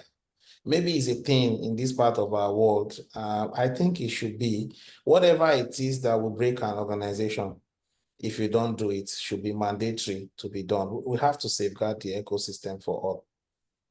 Thank you. Thank you. Totally agree with you. Because for as long as there's no consequence for bad actions will continue. But the minute you realize that there's a consequence to that infraction, that misdeed behavior, automatically, if nothing else, you think about not wanting to pay that fine. So totally spot on with that, Stanley. So I think maybe Nika, you can take a crack around on the strategies to adopt in engaging prospective board members, because you already started talking about that, and what area are they coming in for and all that. So I think this person really would like just a bit more around how to engage them. Yes, thank you. So the first, again, is to be clear on what are the competencies you need for new board members. Define an appropriate size that would work for efficiency, function, and use. Even if you define 12 areas, it doesn't necessarily mean that one person has to be in some area. You can find somebody that can, address 2 or more than 1 competency as well. So that's number 1. Number 2, then identify individuals that can then fit into these competencies. A comment, so one of us made a comment before that, sometimes people have board members that are not useful and the like. One of the things we've seen is that sometimes people just call somebody and say, Dr. Kekararo, I know she's important. I will just reach out to her to be my board member. Without really understanding what she will bring on board. So we have people that have names on board, but in terms of their effectiveness, even their availability is not there. So when you're bringing people on board, make sure that not only will they be able to fill that knowledge area that you need, but they are interested and they will be available for whatever the duration or frequency of your meetings are there. I would always suggest have an initial conversation with your prospective board member. So look at it as an interview. You're looking to interview people to join your board, and they also will be interviewing you to understand if they should join your board. There will be people that will be on corporate boards. Now, people also don't jump to serve on boards. The boards I'm on, they have my BVN number and all sorts of my information. So if there's something wrong with the company, they're going to close down my account too. So unlike a few years ago, people don't just jump to join on board. They also want to make sure that if I'm putting my name to this, it's of value. I'm also not putting my personal integrity at risk or putting myself at financial risk and the like. So find an informal way to also, not even informal, it can be formal, it can be informal, but engage the person, understand what their needs are, let them share with them the company's growth to date, your growth projections, and the values that they can. We've had a few of our entrepreneurs that have done those meetings and realized that, there was no chemistry or there was no value, or positively, they see that even the value they thought was different from the wholesome value that the person can bring. Be clear about your expectations. How many hours is that person going to bring? How many meetings? Usually the advice is about 3 to 4 meetings a year. Keep it simple, keep it straightforward and structured. A lot of SME says they can't pay for board. Most board members on SME boards don't require payment. But the expectation is that when I give you 2 hours of my time, make sure that you value my time. If I give you advice, use the advice. Send me information ahead of the board meetings and the like. And also be clear that if you're not going to pay people. So we have a draft letter we even usually share with our SMEs when they're inviting people to board. And we say, specify already if you want that person to serve pro bono. A lot of people will be happy to serve on even startup boards and SME boards pro bono, but just state it there, and just say, okay, we won't be able to pay you at least for the next 2 to 3 years, and all of that, so that it's clear and the expectations are managed both ways. Then the other things will be around just the standard, how do you engage with people, making sure you have a clear agenda and the like, making sure you send a letter to them. There's an excellent book that Leap Africa published a couple of years ago. It's called Get On Board. We actually use it for our corporate governance trainings and programs. Get On Board. It's very, very simple. It has tools, letters, templates, guidance, and all of those things. So that's something that I'll recommend. Last but not the least is that let's take, for a lot of our SMEs that belong to organizations like the EDC or Faith Foundation, take advantage of the resources, the people that also volunteer their time to support these organizations, because we've had situations where people have company secretaries that give their time to our SMEs pro bono because they're legal people and they know that they're investing in business. In fact, the person will say, okay, we're investing in this business. And we've seen cases where 5 years after, the person is then able to pay for them as a company secretary because they supported that. So when you're looking for resources and the like, also take advantage of the communities and the ecosystems that you're in to find resources and support, because it's probably only in the last 4 or 5 years that you also have corporate governance support that is structured for SMEs. a lot of the challenge that SMEs had for years is that what you had were people who were providing advice for very structured and formal businesses, but not small grain business that is really the CEO, the entrepreneur, that is the manager, the admin person, and the like. Then the last thing I will say is that take advantage of technology tools that are available. Part of the challenges sometimes around managing a board, and usually where a company secretary is also very helpful, is around documenting minutes of meetings, agreeing on the action points and circulating that. We have quite a lot of AI tools that help with minutes and the like. Administrative burden is a major part around board management, and it can be a challenge for a lot of SMEs with that. Invite one or two of your senior members even onto the board. If you have a finance manager, also use that to also groom and support your finance manager with that process. So I hope that will be helpful for the person who asked. That was absolutely amazing, Adenike. So thank you so much. If you leave me, I'm going to continue this conversation because at EDC, I facilitate corporate governance and business ethics. And I have seen firsthand how having very strong corporate governance structures have indeed helped organizations to scale and to grow and become institutions. So just to wrap up the conversation and different perspectives from my great panelists, and as somebody in academia, it's easier for us to learn when we have acronyms. So we always have acronyms. So I'm going to use an acronym to sort of tie up all the dots of conversation that we had. So essentially, our panel looked at corporate governance, dissecting the state of the ecosystem, specifically around for entrepreneurs. And one thing that is clear, for entrepreneurs to be sustainable, for them to last, right? First and foremost, the entrepreneur must have very clear direction and very clear purpose of where they're going. And in having a clear direction and purpose of where they're going, they have to be very mindful about the performance of the organization. And so for them to halt extinction, so the HALT is actually the acronym. For them to halt extinction, first and foremost, the H there is that they must have a holistic view of everything that is happening. You cannot look at sustainability and look at just one component and say, you know what, I'm only hiring the best talents. That's not going to work. They must have a very holistic view of everything that's happening internally and externally. Now, in halting, the A is for attitude. So the attitude is so, so important. The attitude of the founder as to whether corporate governance makes sense, if it's a big deal or it's a nice to have, is so important. That determines how entrenched the corporate governance structures that they're trying to build will be. It determines how they approach prospective members and whether they're looking for yes members or not.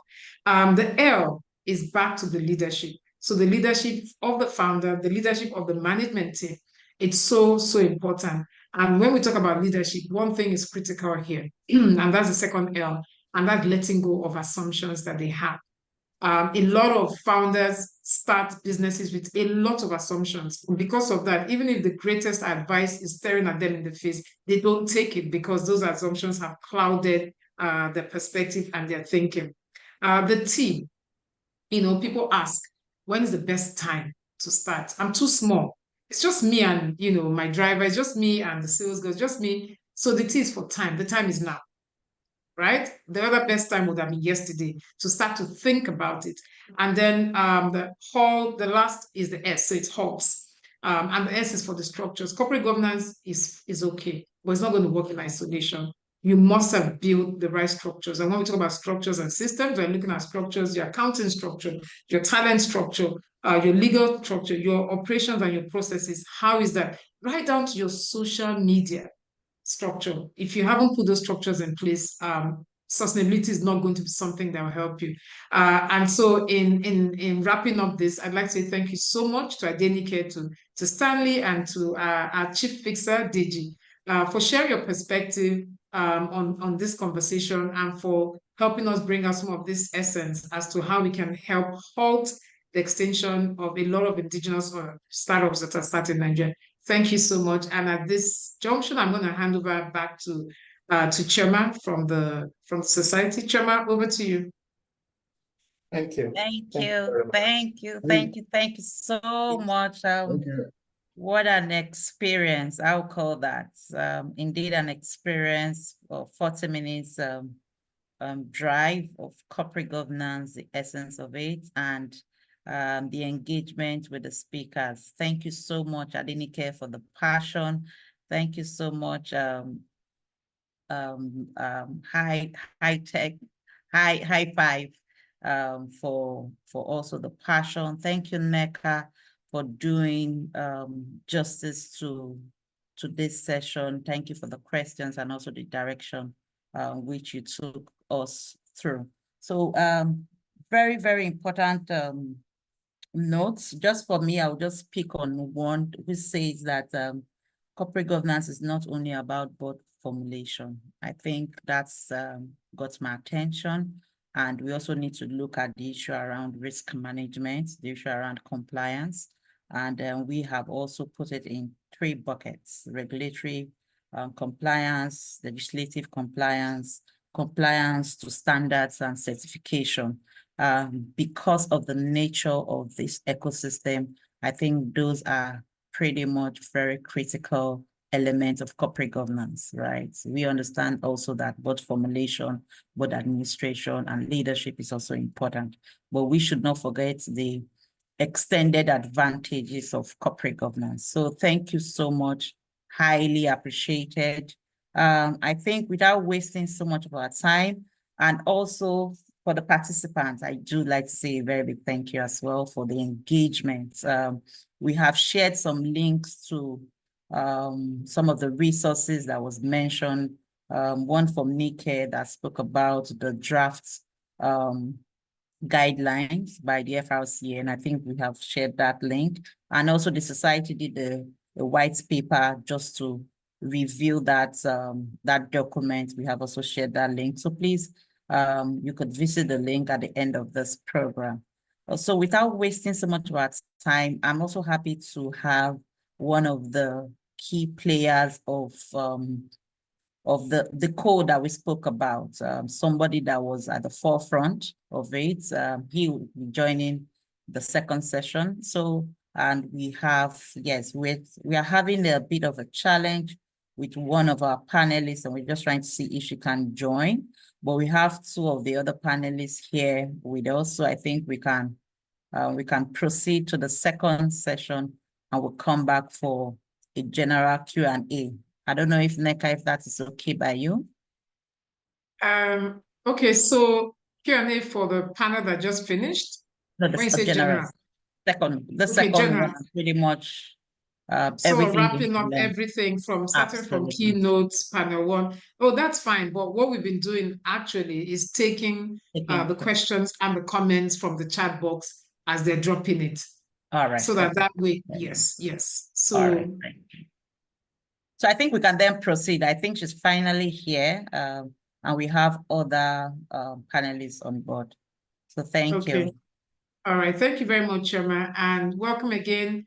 And I want to say thank you to everybody that logged in. I'm so excited that we are more than 100 that have shown interest in corporate governance. And that makes me so happy because a couple of years ago, if we talked about corporate governance in entrepreneurship, it was tough. You wouldn't get any interest at all. So to have all of you have logged in to stay since 10 o'clock till now, 11:30, and you're still around for another panel, I say thank you. And you won't regret it. So the second panel, we're going to be looking at something that the keynote speaker mentioned. When Banky was speaking earlier on, he talked about trust and sharing Irede Foundation as well as Soulmates, and he talked about trust. So this second panel is going to be looking at building trust and reputation through corporate governance excellence. And the panelists, I know the panelists. One of them I've known for at least the last maybe 3 decades. The other one I met when I started my journey in enterprise development. And I must say that having interacted with him and seeing his footprints, without a doubt, we're in for an amazing conversation.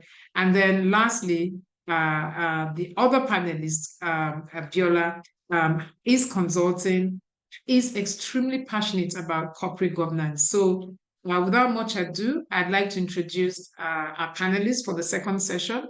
And there's a man that is blessed because he's blessed being the only man amongst 3 women. Is Soji Akwankwa. Soji is the founder of Convention on Business Integrity. He's the voice that when he first started, it seemed like a lone voice when he talked about integrity, corporate governance, trust, and all that, from as far back as 3 decades plus. So Soji, are you able to open your video, your camera, so we can see you? Yes. Hi, Soji. Thank you so much for sparing the time. We know how busy you are, canvassing around the whole Nigeria, trying to bring the conversation about integrity. So thank you so much for joining. Thank you for having me. And joining Soji is Biola. Biola is the Chief Executive Officer of Ednisol Consulting Limited. Biola, thank you so much for joining. And I can see your pretty face. And lastly, we have Ezenwanne Ilodibe Noruka, who is the General Counsel for the Financial Reporting Council of Nigeria, that we had talked about earlier on. So she's also the board secretary. So thank you so much, Ezenwanne, for spending some time to talk about corporate governance, trust, integrity, and excellence. Thank you so much. So without much ado, what I'm going to start with before I throw my questions, I have a long list of questions, is just to ask the 3 of you, why are you in this space? Why are you doing what you're doing? Just 2 minutes. And what is it that you're doing to bring sanity to the space? So Soji, because you're the only man that has been blessed with the 3 of us, I'll let you have a crack. Thank you so much, Dr. Nneka. Okay, first of all, we being the Convention on Business Integrity have been trying for years to find a way to get the private sector to care about issues of corruption, integrity, ethics, and so on. And we've tried all sorts of things. And we got a bit of traction in 2009-10 with the financial crash, global financial crash, because then the private sector started to take things of governance a bit more seriously, because the lack of or the poor governance was a major contributory factor. And finally, they could see the connection between good governance and the size of their pockets. That link was very important. And we started the corporate governance rating system with Nigerian Stock Exchange, which then became NGX. But we know that they're only 4%. The bigger companies are only 4% of the private sector. So if you really, really want to deepen the conversation about governance, you have to reach the SMEs. And this is what drove us eventually. And no partner better than the Financial Reporting Council, which is the only government body with the responsibility for corporate governance. So it was a no-brainer that if you wanted to do something on SME governance, it had to be with FRC, with their blessing, with their stamp, and with their say-so. And that is the way that you can get the attention of the private sector in this area.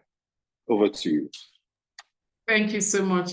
And just talking about that and seeing Ezenwanne's smile, Ezenwanne, you know that was directly to you. He's just passed the baton over to you. So what is the Financial Reporting Council? Let's even start with that, because I think a lot of people don't even know that it exists, don't even know why it exists, and what it seeks to do. So I think most people, when they hear financial reporting, their mind automatically goes to just the financial. But under the FRC's Enabling Act, FRC is the regulator that is primarily responsible for corporate governance in Nigeria. It's the council that issued the NCCG code 2018, which is the Nigerian Code of Corporate Governance 2018. But we then realized as time went on, the statistics, it shows that SMEs, actually, the SMEs and startups, they represent about 96% of businesses in Nigeria. They account for 84% of employment and 48% to the Nigerian GDP. So the council realized, we need to have, because the NCCG code excluded the SMEs. So we then realized that there was need to institutionalize corporate governance in SMEs so that for their sustainability. So when SOGI's organization, Integrity Organization, and UNGCNN, we partnered with them to develop the SME guidelines, and this was launched on May 31st, 2018. So basically, why I'm in this space, like you asked, is because FRC is the primary regulator that is responsible for corporate governance in Nigeria. Thank you. Right, thank you very much, Iziwanne. Biola, what does your consulting practice do? And why are you having this conversation around corporate governance, around trust? What does it mean to you? What does it mean to the ecosystem? Thank you so much, Nneka. Good afternoon, everyone. Thank you so much for having me. So I'm actually blessed to be someone who has experienced both worlds. I've worked with top multinationals that helped me to really understand and internalize what corporate governance really is. It's not part of my DNA. Then I decided to, very early, like 2020, just before COVID, I decided to have a career break just to help SMEs understand corporate governance. I wanted to just do like a 1 year around December, January. I really got tired. I wanted a break. And it was just going to be for 1 year. And all I wanted to do was to organize, webinars, to train, to collaborate with institutions like yourself and, SMEDAN and the rest of them to just give back, because I've done corporate governance work all my life. And I thought, look, SMEs think it's really expensive. And that was how EDNISA was formed. Well, unfortunately, that was interrupted with some inspirations I have around the tech ecosystem. And I got a lot more than I even bargained for regarding corporate services and offering that to the tech ecosystem. But what am I trying to say here? I have been privileged to serve and work with organizations that, looking at their history, their background, you could see that all they needed or all they had was that family-owned businesses that were run professionally. I got to that fact and I was like, look, Nigerians, especially SMEs, could even do a lot more. And I was just consumed with that we need to put the message there that Abiola Lasende Limited is not Abiola Lasende. Abiola needs to understand that Abiola Lasende Limited is an entity, is a legal entity that should be nurtured, that should be grown, that should be, a lot of investment should go into making Abiola Lasende Limited a bigger organization beyond Abiola, simply put. So that was how I got into this ecosystem.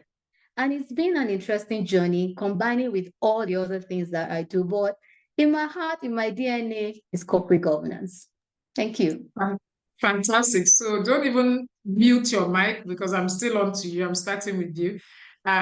So corporate governance is in your heart, is in your blood.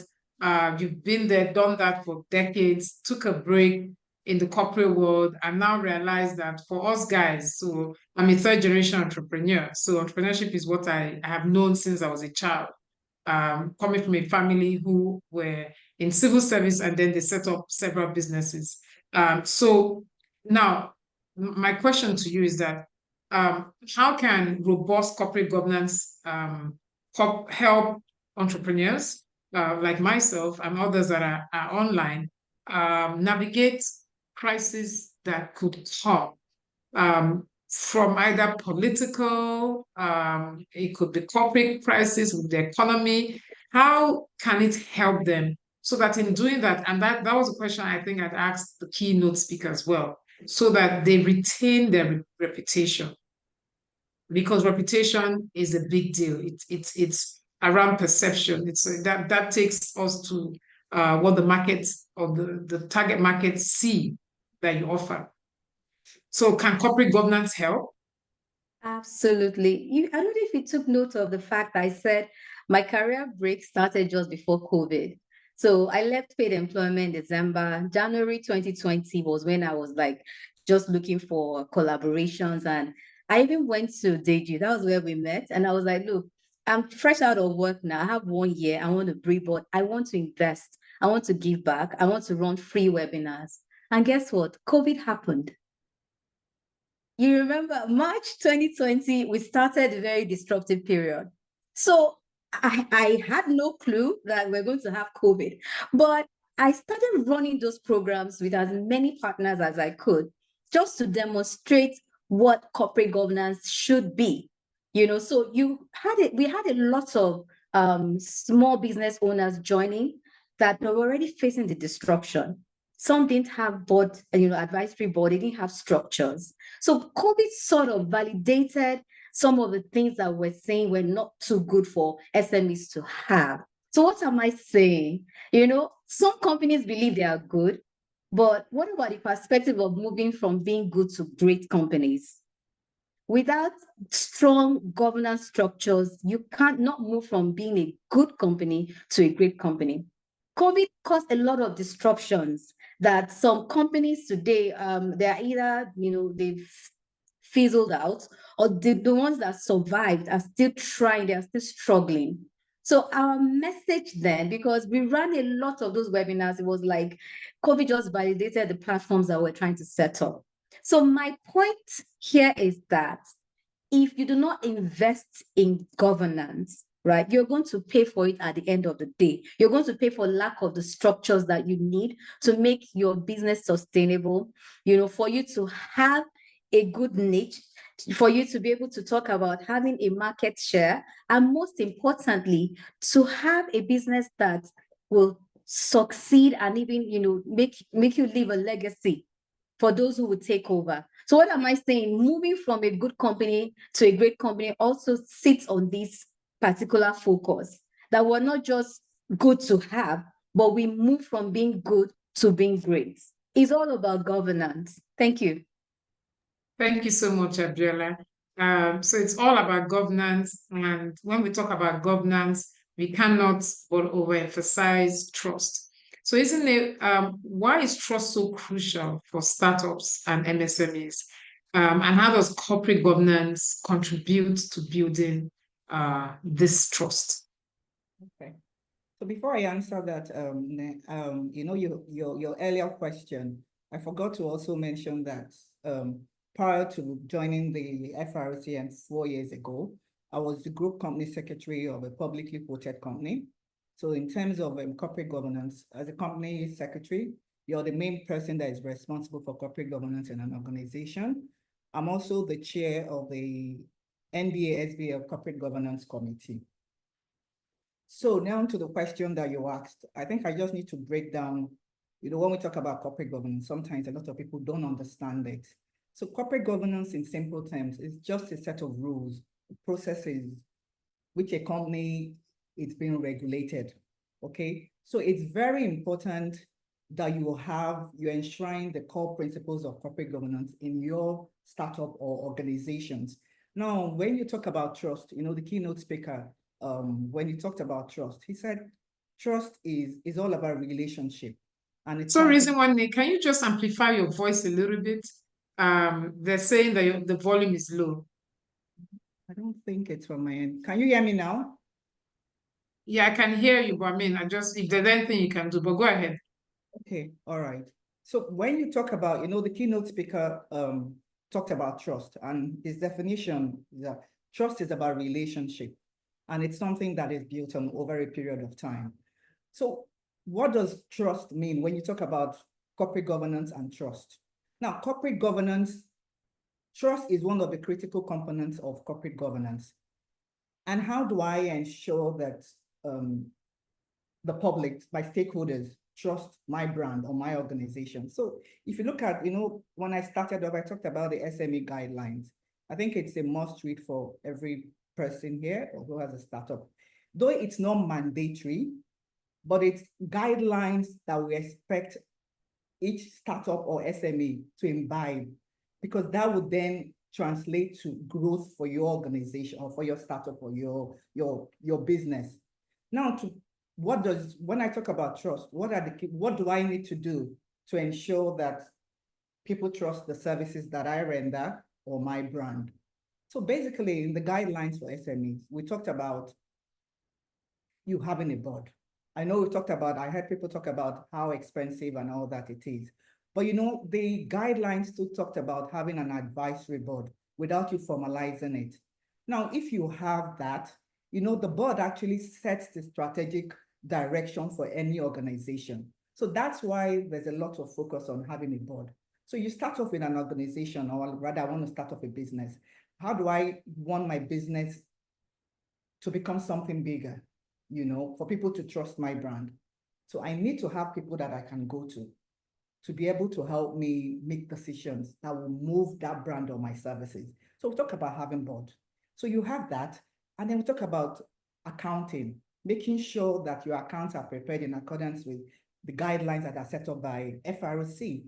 So we talk about, yes, some people say it's expensive, but then in your advisory board, you would definitely have somebody that can also do your accounting for you. So we talked about disclosures as well. And, the keynote speaker, I liked how he projected. There was an entity he projected and said, even when you went, you go to their website, their accounts are there. Those are disclosures. We actually have entities, or we have lawyers that do due diligence that write to FRC. Most people don't know that, most of these investors that want to invest in businesses, they write to FRC as the primary responsible custodian of FRC, corporate governance in Nigeria. When they're doing their due diligence, and they write to us, of course, we need to now look at what those organizations do. So can you imagine if you don't imbibe corporate governance, you lose out exactly on things like that. Now, what does it translate to when people trust your brand? A great place to work in. The keynote speaker mentioned that. It translates to sales, increase in your sales. It also translates to you engaging your stakeholders. So there's a lot of things when people trust your brand. And then there's I think McKinsey & Company, some survey they did, and they said that most businesses that imbibe or enshrine corporate governance principles, actually, they do better than their peers, like 20 to 30% in shareholder returns. So there's a lot when people trust your brand, and then all this just translates to you enshrining core corporate governance principles into your startup or your businesses. Thank you. I hope that cleared that. Thank you, Nick. Yes. Yeah, so thank you very much for that, Iziwanne, and for also sharing with us your background. So you also have corporate governance in your DNA for the last how many decades? Having been board secretary of a publicly quoted company, and compliance is stricter there, and sanctions are stricter. So I'm going to come to Soji now. And I'm going to be asking around ethical practices. So how do ethical practices underpin governance excellence? And what are the consequences for startups and MSMEs that fail to prioritize my favorite word, ethics? Okay, good. This is a favorite subject for me. I have a very simple definition of what ethics boils down to. Ethics boils down to consistently doing the right things and consistently doing things right. Finish. And what is excellence? Consistently doing things right and consistently doing the right things. What will get you to sustainability of your business? Consistently doing things right and consistently doing the right things. That's the only way you can be sustainable. It's the only way you can be excellent. It's the only way you can be ethical. It's the only way. It's the core of business. It's the heart. It's what makes business tick. Any business that will grow and survive and be sustained and become something tomorrow must have a solid foundation. And that foundation is built on consistently doing the right thing and consistently doing things right. There's no shortcut. There's no other way. So if you then ask me, how will you grow? I have to tell you, it is focusing on that. That's how you grow your business. That's how you develop good relations with your stakeholders. That is how you endear yourself to your community. That is how you are compliant with regulatory conditions.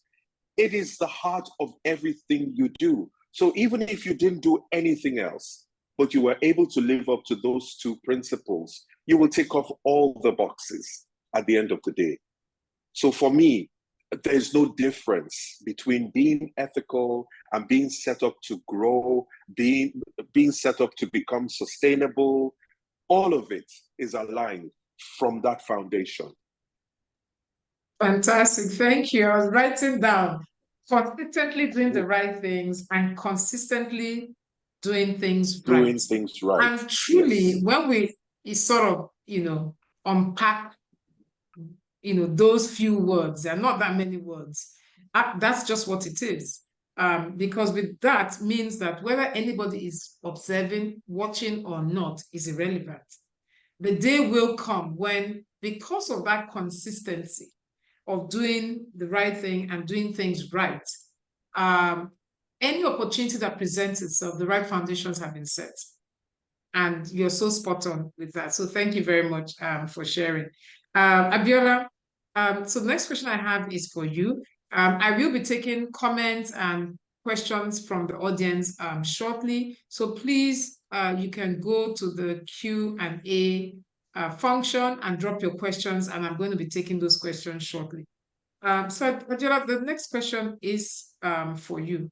Do you think that Nigerian startups and MSMEs should strive to meet global governance standards, and what could they benefit possibly from aspiring to that? Thank you. I mean, that's a great question. For me, it's always about starting small and growing big. That's the first point. I mean, let me shock you. So when I started my small consulting firm in 2020, I started with a full management board. I started by engaging an external auditor.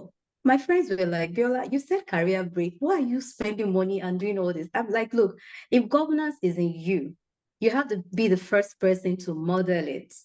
And my company is 4 years, was 4 years in June. And from 2020 till date, we have declared profits. We've not had any, terrible moments. And I'm sitting down now because it's impossible to go back to paid employment. I'm like, why didn't I think about this 10 years ago? Because I'm demonstrating everything I've learned while working with great companies I've had the privilege to work with. This morning, I'm in Abuja, by the way. I just feel that when I knew this was going to be a hybrid, because I have some meetings in Abuja. And I was telling the person that, I was like, look, ENISA is going global, that we have nothing holding us back, that I have seen it. Every day I talk about it because we have all the structures. So I have a board chair who doesn't spare me. My board meetings, as young as my company is, I go to my board meetings with a lot of fear and, anxiety, because I am not just the owner of the business, but there's accountability. So the board has taken that as a culture to say, what more can ENISA do? We're in Ghana. Lately I've been thinking that, look, we need to get on some US grant or some leadership program that will just expose us to building capacity to handle what is coming. So I'm saying all of this to say, if you do not, like Mr. Pampa was saying, you just have to learn how to do things right from the day one. I wasn't going to settle for a career break business because I don't know any better. And I've been seeing it. Now it's difficult to say this is a career break business. We filed our audited financial statements just before June 30th. I'm so happy that the things I've learned, I've engaged with, I have touched and helped I'm seeing it play out now. And my only regret is that I didn't start this 10 years ago.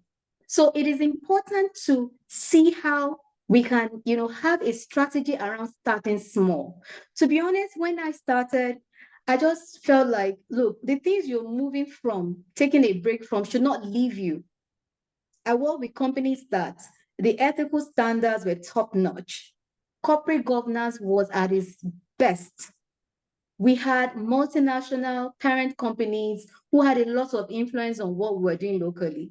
So even the local standards were like the barest that we had, because you had higher standards.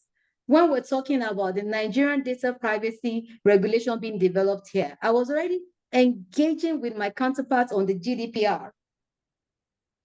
So it is important for us to really infuse that into our structures. You're starting small, but have a global mindset, global, local, so that whatever you do is not just for you as an Abiola Lasende, but you're looking at engagement on a global platform and taking all of Nigeria to the world. That yes, we are not only capable, we represent what you have, and we can engage, we can create synergies around this great global initiative and strategy called corporate governance. So this is me just telling my story to demonstrate what you've asked. Thank you. Thank you so much for the passion, Abiola. And as EDC, I will be reaching out to you so that some of these insights you can bring into my community. So the Enterprise Women Center of the Pan-Atlantic University, we preach entrepreneurship. We're 21 years. We provided a platform that has helped deepen the competencies of a lot of entrepreneurs. And corporate governance is something that's dear to our hearts. In fact, in collaboration with the society, we launched a certificate program focusing only on corporate governance. And I think the first cohort just graduated some weeks back. So I will be reaching out to you. But you touched on something around relationships. And that brings me to a question around relationships that I have for Eziwanne. And it's this: how does good governance impact relationships with key stakeholders? So investors, employees, customers, regulators. How does governance impact these relationships? Does it even impact? If it does, positively, negatively, what are your thoughts? Okay, thanks, Ene. Definitely, it does impact. I mean, because you first of all have to identify your key stakeholders, and it does impact. Now, for your customers, it means that they can trust your product or the services that you render. Now, for your employees, it means fair treatment, equal wages. And then for your investors, it means that you're transparent in the dealings of the organization. Now, if you look at the SME, I keep referring to this, my SME guidelines from by FRC. It's so detailed in ways you can engage in terms of your relationship with your key stakeholders. One of it is actually having some form of flow of communication. It's very important that your key stakeholders, that you engage them for them to understand what you do. And by doing that, that flow of information actually also makes the organization accountable for the decisions and actions that they take. Now, when you treat your shareholders, you also treat them equitably. It's all there in the guidelines. You establish clear lines of communication. And then it's also very important that you gauge your stakeholders as well to feel their pulse. And then part of it as well is I think the last session also talked about ESG. So these are things when you engage your stakeholders, you also have to think about the environment and the impact of your business on the environment. Most organizations also do CSR. Now, in the guidelines by FRC, now we've actually tried to see how you can formalize your engagement with your stakeholders. And it's all part of one of the principles of corporate governance is engagement with your stakeholders. It's very important. You can't just feel, okay, you're running your business in isolation, because your business automatically impacts the environment and the society. And now, when your business, in terms of its impact as well, when you enshrine or imbibe corporate governance principles, it sets the tone. I mean, you would have investors, it attracts investors to your business. We've also talked about this great place to work. And then we've also talked about this actually also would translate to increase in your sales or services that you render. So if you ask me, yes, I would say that good corporate governance impacts your stakeholder, yes, with your key stakeholders. And I started out by saying that it's also very important that you identify who your key stakeholders are. And going through the SME guidelines, I would keep talking about that. We actually itemize how to go about this. And it's so simple that you can actually understand what we're talking about in terms of how to come up with a framework that would work for you. Thank you. Right, thank you very much. And I think the society puts a link for the guidelines. I'm not sure. They can probably just drop it again for those that just joined us. So the next question is for you, and it's around what role transparency and accountability plays in governance excellence, and how startups and MSMEs can ensure that they uphold these principles. Okay. So when you talk about transparency, people are not always very sure what this means to start with. So it is when the product of what you disclose systematically matches what stakeholders find when they do their own review, independent of you, then they say you're transparent. So the information you're putting out and what the auditors are coming back with, they match, and so on. Accountability also means that you don't go outside your terms of reference. You make sure that if it involves me, if it affects me, you involve me. If it includes me, you involve me. So that your stakeholders also know what is going on.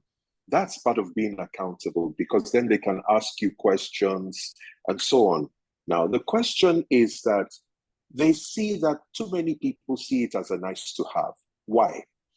They believe that in Nigeria, your regulator doesn't really care how you make your money. So what is all of this transparency and accountability nonsense you're talking to me about? Secondly, it's not what the client is looking for. The client is looking for a lawyer that knows them, knows the judge, or an accountant that knows them in the tax office. So don't waste your time more. And in society, even your professional peers are telling you, well done, Mr. Integrity. Well, you know that one don't go put food for the table. That's not what puts food. So I want to first of all acknowledge that before then saying, but there's a hidden cost. If you're not transparent and accountable, they will eat your company from inside. Your company will be hollowed through. You will not be able to go away on vacation because you're a startup and because you're an SME. You will not even realize that it is because you have not put proper things in place to give a robust business model that allows you to even be able to go away, because there's an accountability framework there. It's not just your accountability externally. There is a cost associated to your not complying with that requirement. And that cost can actually damage your business long-term, can destroy value long-term.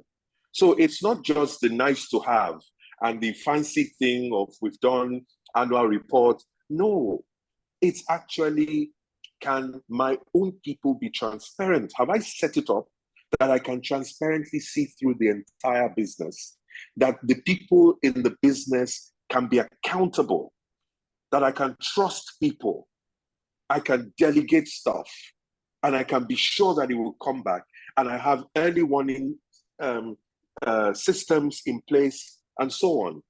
So I will mount up extra costs that I cannot even predefine if I don't build that resilience into my business, and transparency and accountability is part of that framework. Fantastic. So if it affects me, you involve me. Involve me. Yes. If it includes me, involve me. And I think we have that in mind, that reverberates in our mind, I think, to guide us. Now, I'm going to come to Abiola, who has been eating and drinking and sleeping corporate governance for a minute. And I want you to share with us some frameworks or models of governance that are most effective for startups and MSMEs aiming to build trust and reputation. Please take that again. No, okay. no, please. So I said, can you share with us some models of governance that are most effective for startups and MSMEs who are looking to build trust and reputation? Are there any that you can share? For me, I think what everyone should strive to have is what really works for them. Your model should be defined by you. It could be a model of, let me say, comply or explain.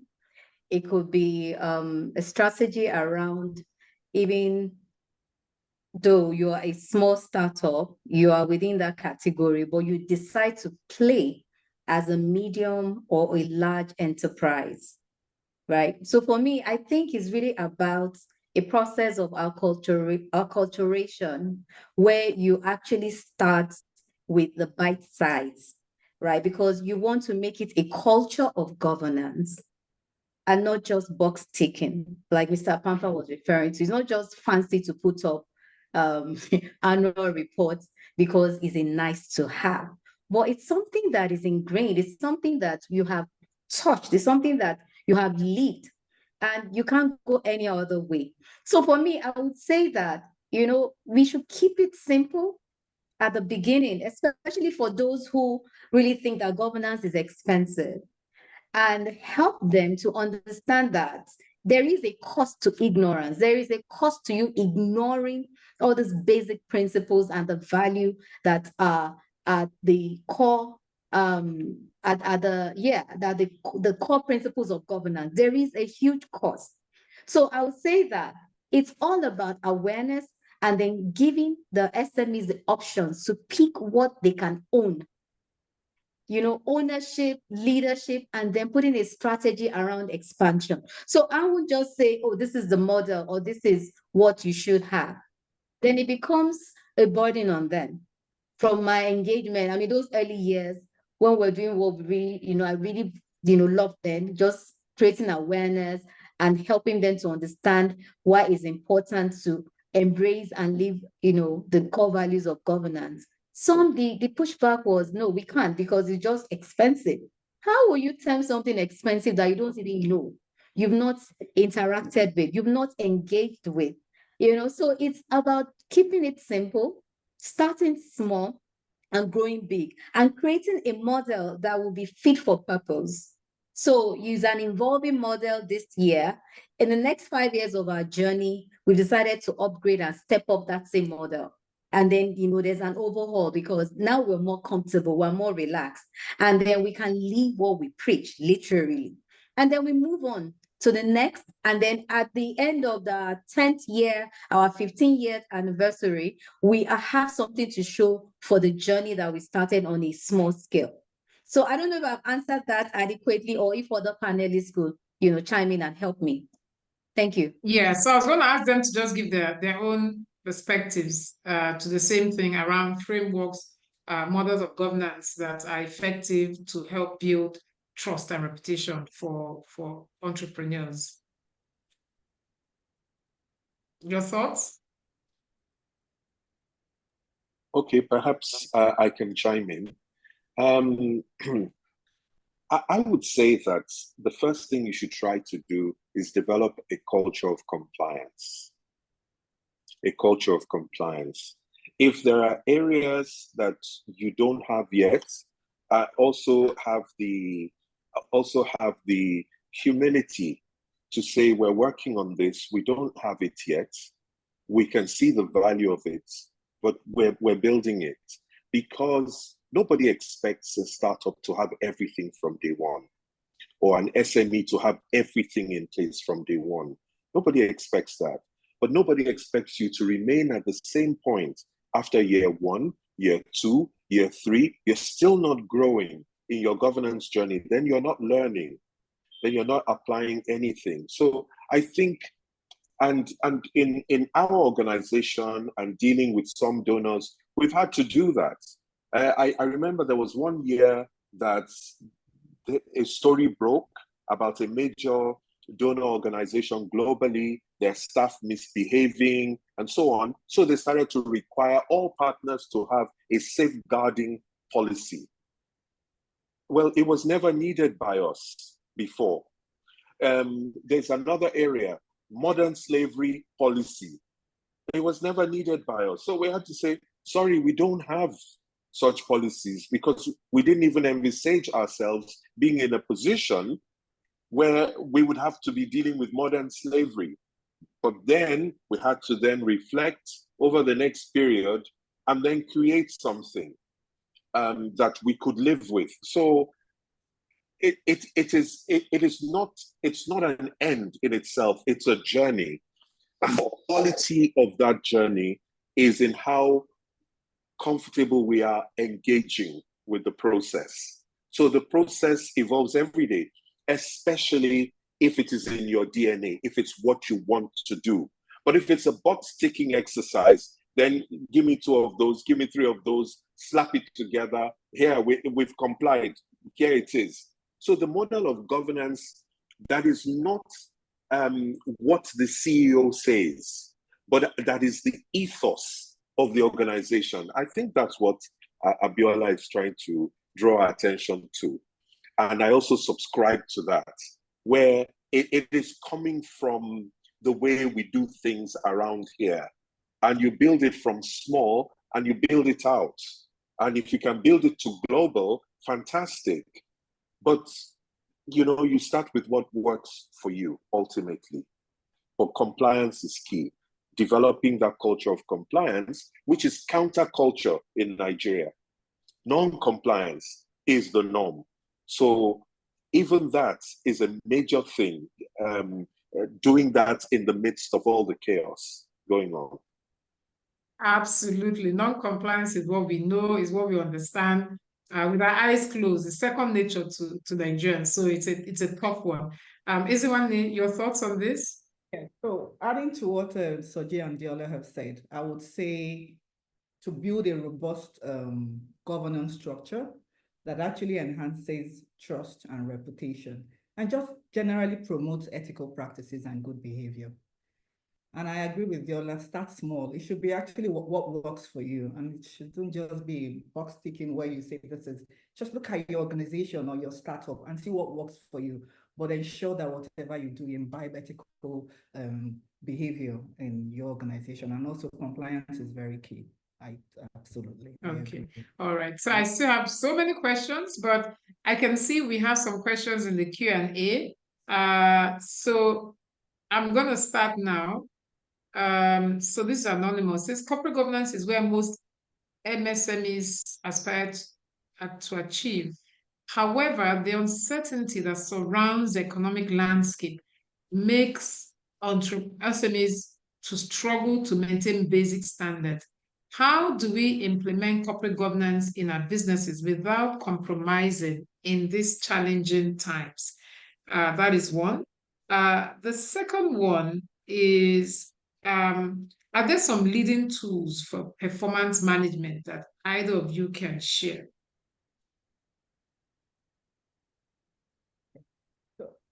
So that's on performance. So those were the 2 questions in the Q&A. And then I think maybe is there another one that just came? No. All right. Okay, so I can take the first. Okay, fantastic. I was talking about governance structures. I think if I were to answer that, I would say, can we look at it this other way? if I don't have good corporate governance, or I don't institutionalize that in my SME or my organization, what would the impact be? I mean, if you look at it in terms of what the benefits are, I think that outweighs in terms of you looking at the challenges around that. Now, good corporate governance, when you have that, when you imbibe that in your organization, there's so many benefits. There's access to capital, which is the core line or the essence of this SME guidelines that FRC issued in partnership with the Integrity Organization and UNGC. And there's also growth. So there's just a whole lot. So I think my advice is that when people, that's why I started off by breaking down to say, what is corporate governance? You just need to look at it as, when I have this, what is the benefit? What are the benefits? And if you look at the benefits, then it starts to make sense. And my advice would be to start small. Sorry, I just keep referring to the guidelines. I know we talked about formalizing your board, but we also said that you can start small by having an advisory board, which if you're starting off a business, you already have your go-to people you go to say, if I want to do this, what do I do? How do I? Those are, you can have those people as your advisors. You can start small. You know, Jola even said when she started her, she had this in place, she had that in place. Have your audit committee, have an internal audit, have an internal framework to manage your risk. Have those small little things that kind of at the end of the day is all about you practicing good corporate governance practices. Now, when you have a board, you know, we keep talking about board. It keeps you separate in terms of it helps you with your decision making, because the board actually sets a strategic role, agenda for each organization. So in terms of decision making, so it's not I and I alone because it's my business. Now you have, and when you are talking about board, we're also saying have a mix. I know the first panel, somebody mentioned that have a mix of your board. Have people that are expert in that business that you're going into.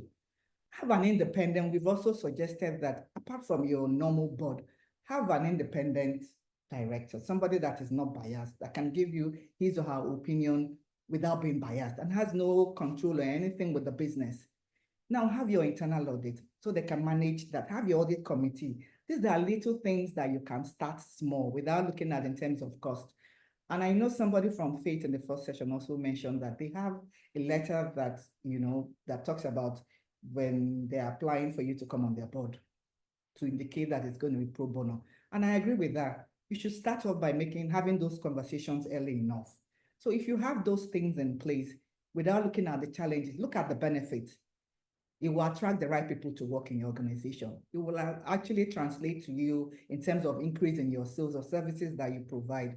I think if you start looking at it from that angle without looking at the challenges and start small, you would see the growth and the transformation in your business.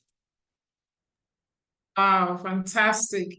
I can't even believe that we spent this amount of time on this panel just discussing corporate governance. I want to say thank you so much for sharing your insights into how we can build trust and reputation by using, you know, corporate governance, by governance excellence.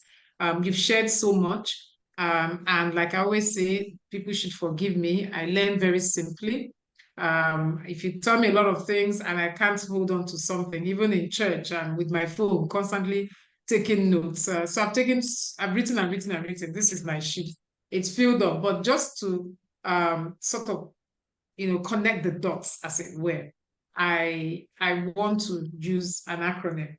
So our conversation essentially been around building trust and reputation through governance excellence. And there is a card that I'm giving to my panelists that have been online since morning. So the earlier one, I think I talked about last, this is card. So it's C-A-R-D. So I'm handing over a card. And the C, it stands for quite a number of things, actually. But the very first thing that is obvious that we've heard since 10 a.m.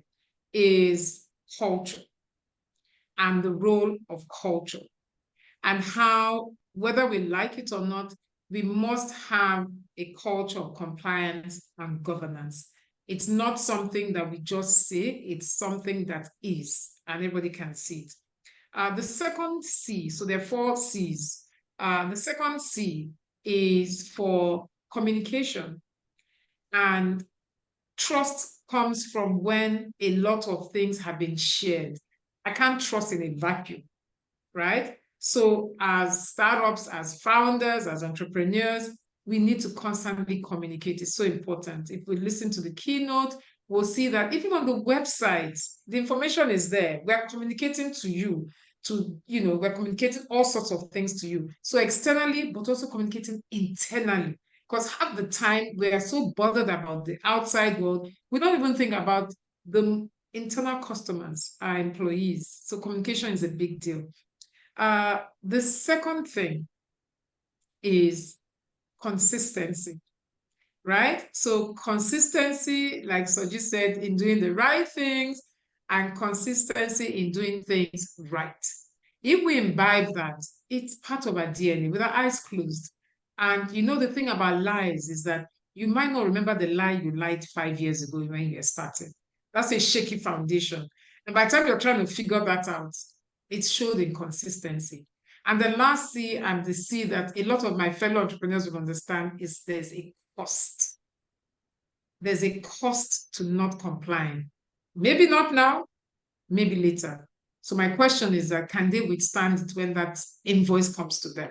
So that's the C for CARD. So CARD had 4 C's. It had consistency, communication, culture, and cost. And the A is that there's no way you can talk about building trust, reputation, if there's no accountability and transparency. So the A is for accountability and transparency together. It's important. It's not a nice to have. You must be accountable. You don't have a choice. You have to hold yourself accountable. We all are accountable, one way or the other, offline, outside the office. But more importantly, for something that you set up, for it to be sustainable, accountability and transparency is so important. Now, the R is for relationships. And relationships are key. You do not exist as a startup in isolation. So you must constantly, intentionally and deliberately be mindful about your relationships and the different engagement strategies for each. The relationship at the board level, the relationship with your customers, with even the regulatory bodies. It is so, so, so important. Okay, what are the engagement strategies for each of them? Now, taking attention of that and making it a priority would help you in the long run in that building of the trust and reputation process. And then the D, because I said I'm handing a card. The D is for 2 things. It's for D is for disclosure. You don't have a choice. Yes, it's your business. You gave birth to that baby. You're doing everything that you're doing. You must disclose. It's important. Okay? It's painful. It doesn't matter, but you must. If you do not disclose to your staff, how do they know what they're working for? To what aim are they doing everything? And the second D that is extremely important is demonstration. We must demonstrate all these things that we're talking about. We must walk the talk. If we say and do not do, then we made a mockery of everything.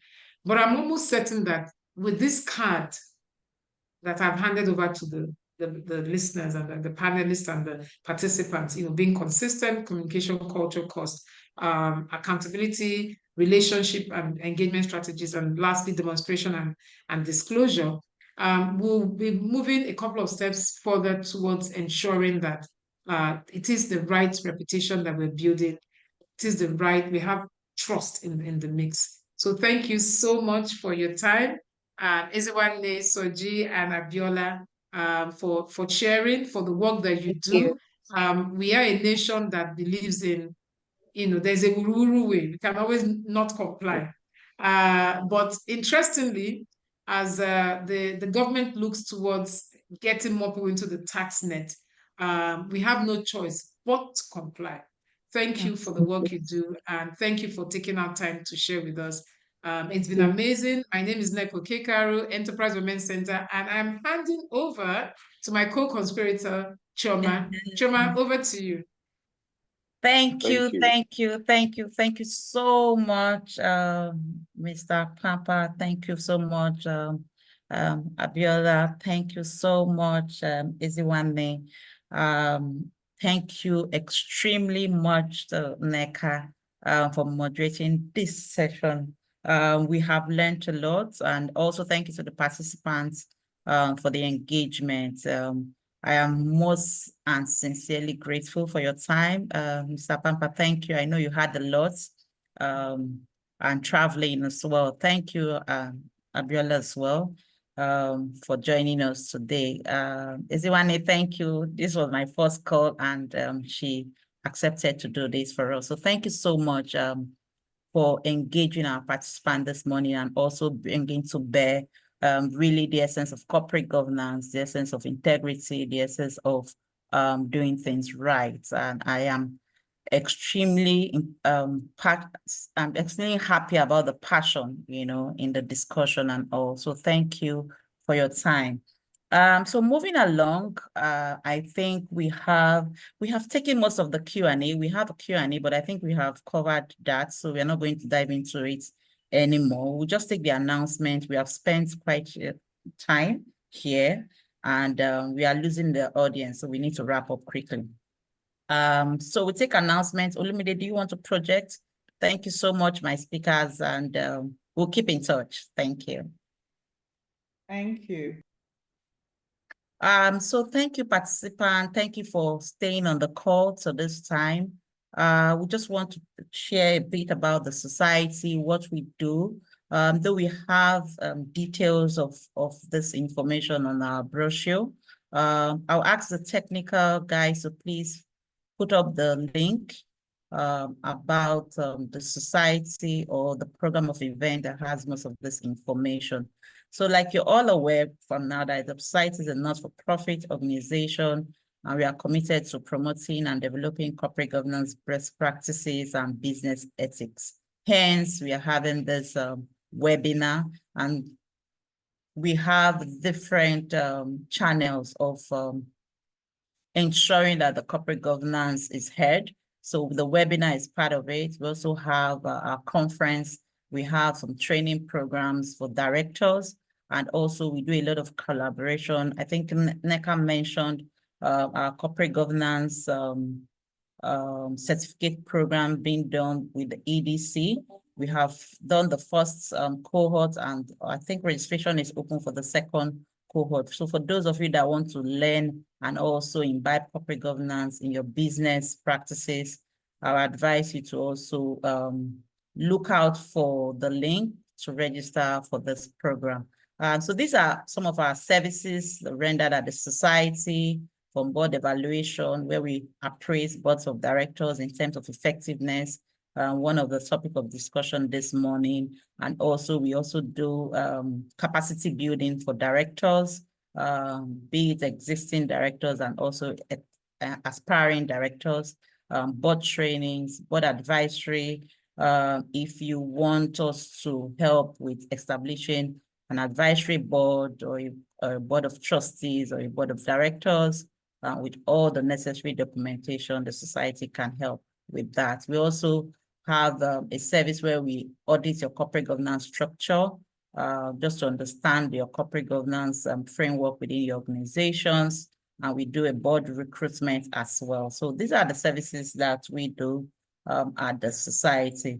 There's a third edition of this roundtable. We expect that it will be an ongoing platform for discussion. And we also like that members should take advantage of our membership, right? So members on this call or participants on this call take advantage of our membership. So the society has a membership base of over 600 individuals and corporates. So you could take advantage of joining if you fit the profile. We're going to our team, our membership team will evaluate your application and reach out to you if you fit the profile. So most of the information about membership is on our website. We also have publications and resources around corporate governance, board committees, company secretary, publications around corporate governance and how you can continue to enhance your skill with the subject of corporate governance. So our upcoming training, like I said, training is one of the channels that we use to push the news or the gospel of corporate governance, like I call it.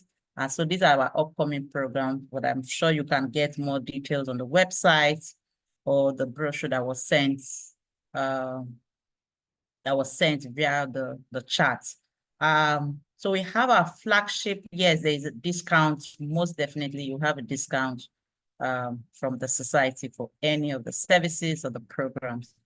Our flagship program, which is the annual corporate governance conference, have been scheduled to hold August 10th, 2024. So please save the dates. More information will be provided as we move along. And this theme for this year is corporate survival and sustainability, the new face of corporate governance. So how do we imbibe corporate governance despite the current challenges that we are facing pretty much in the economy and also globally?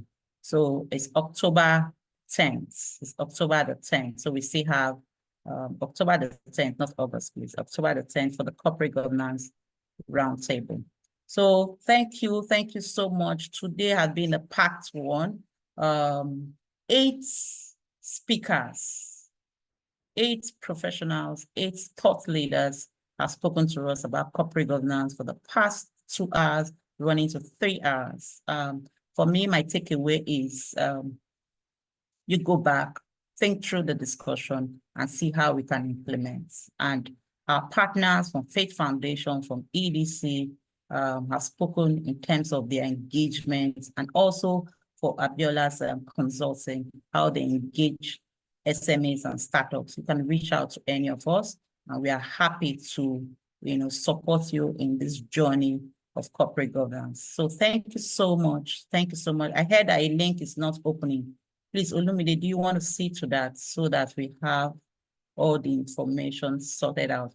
But nevertheless, we're also going to send a replay.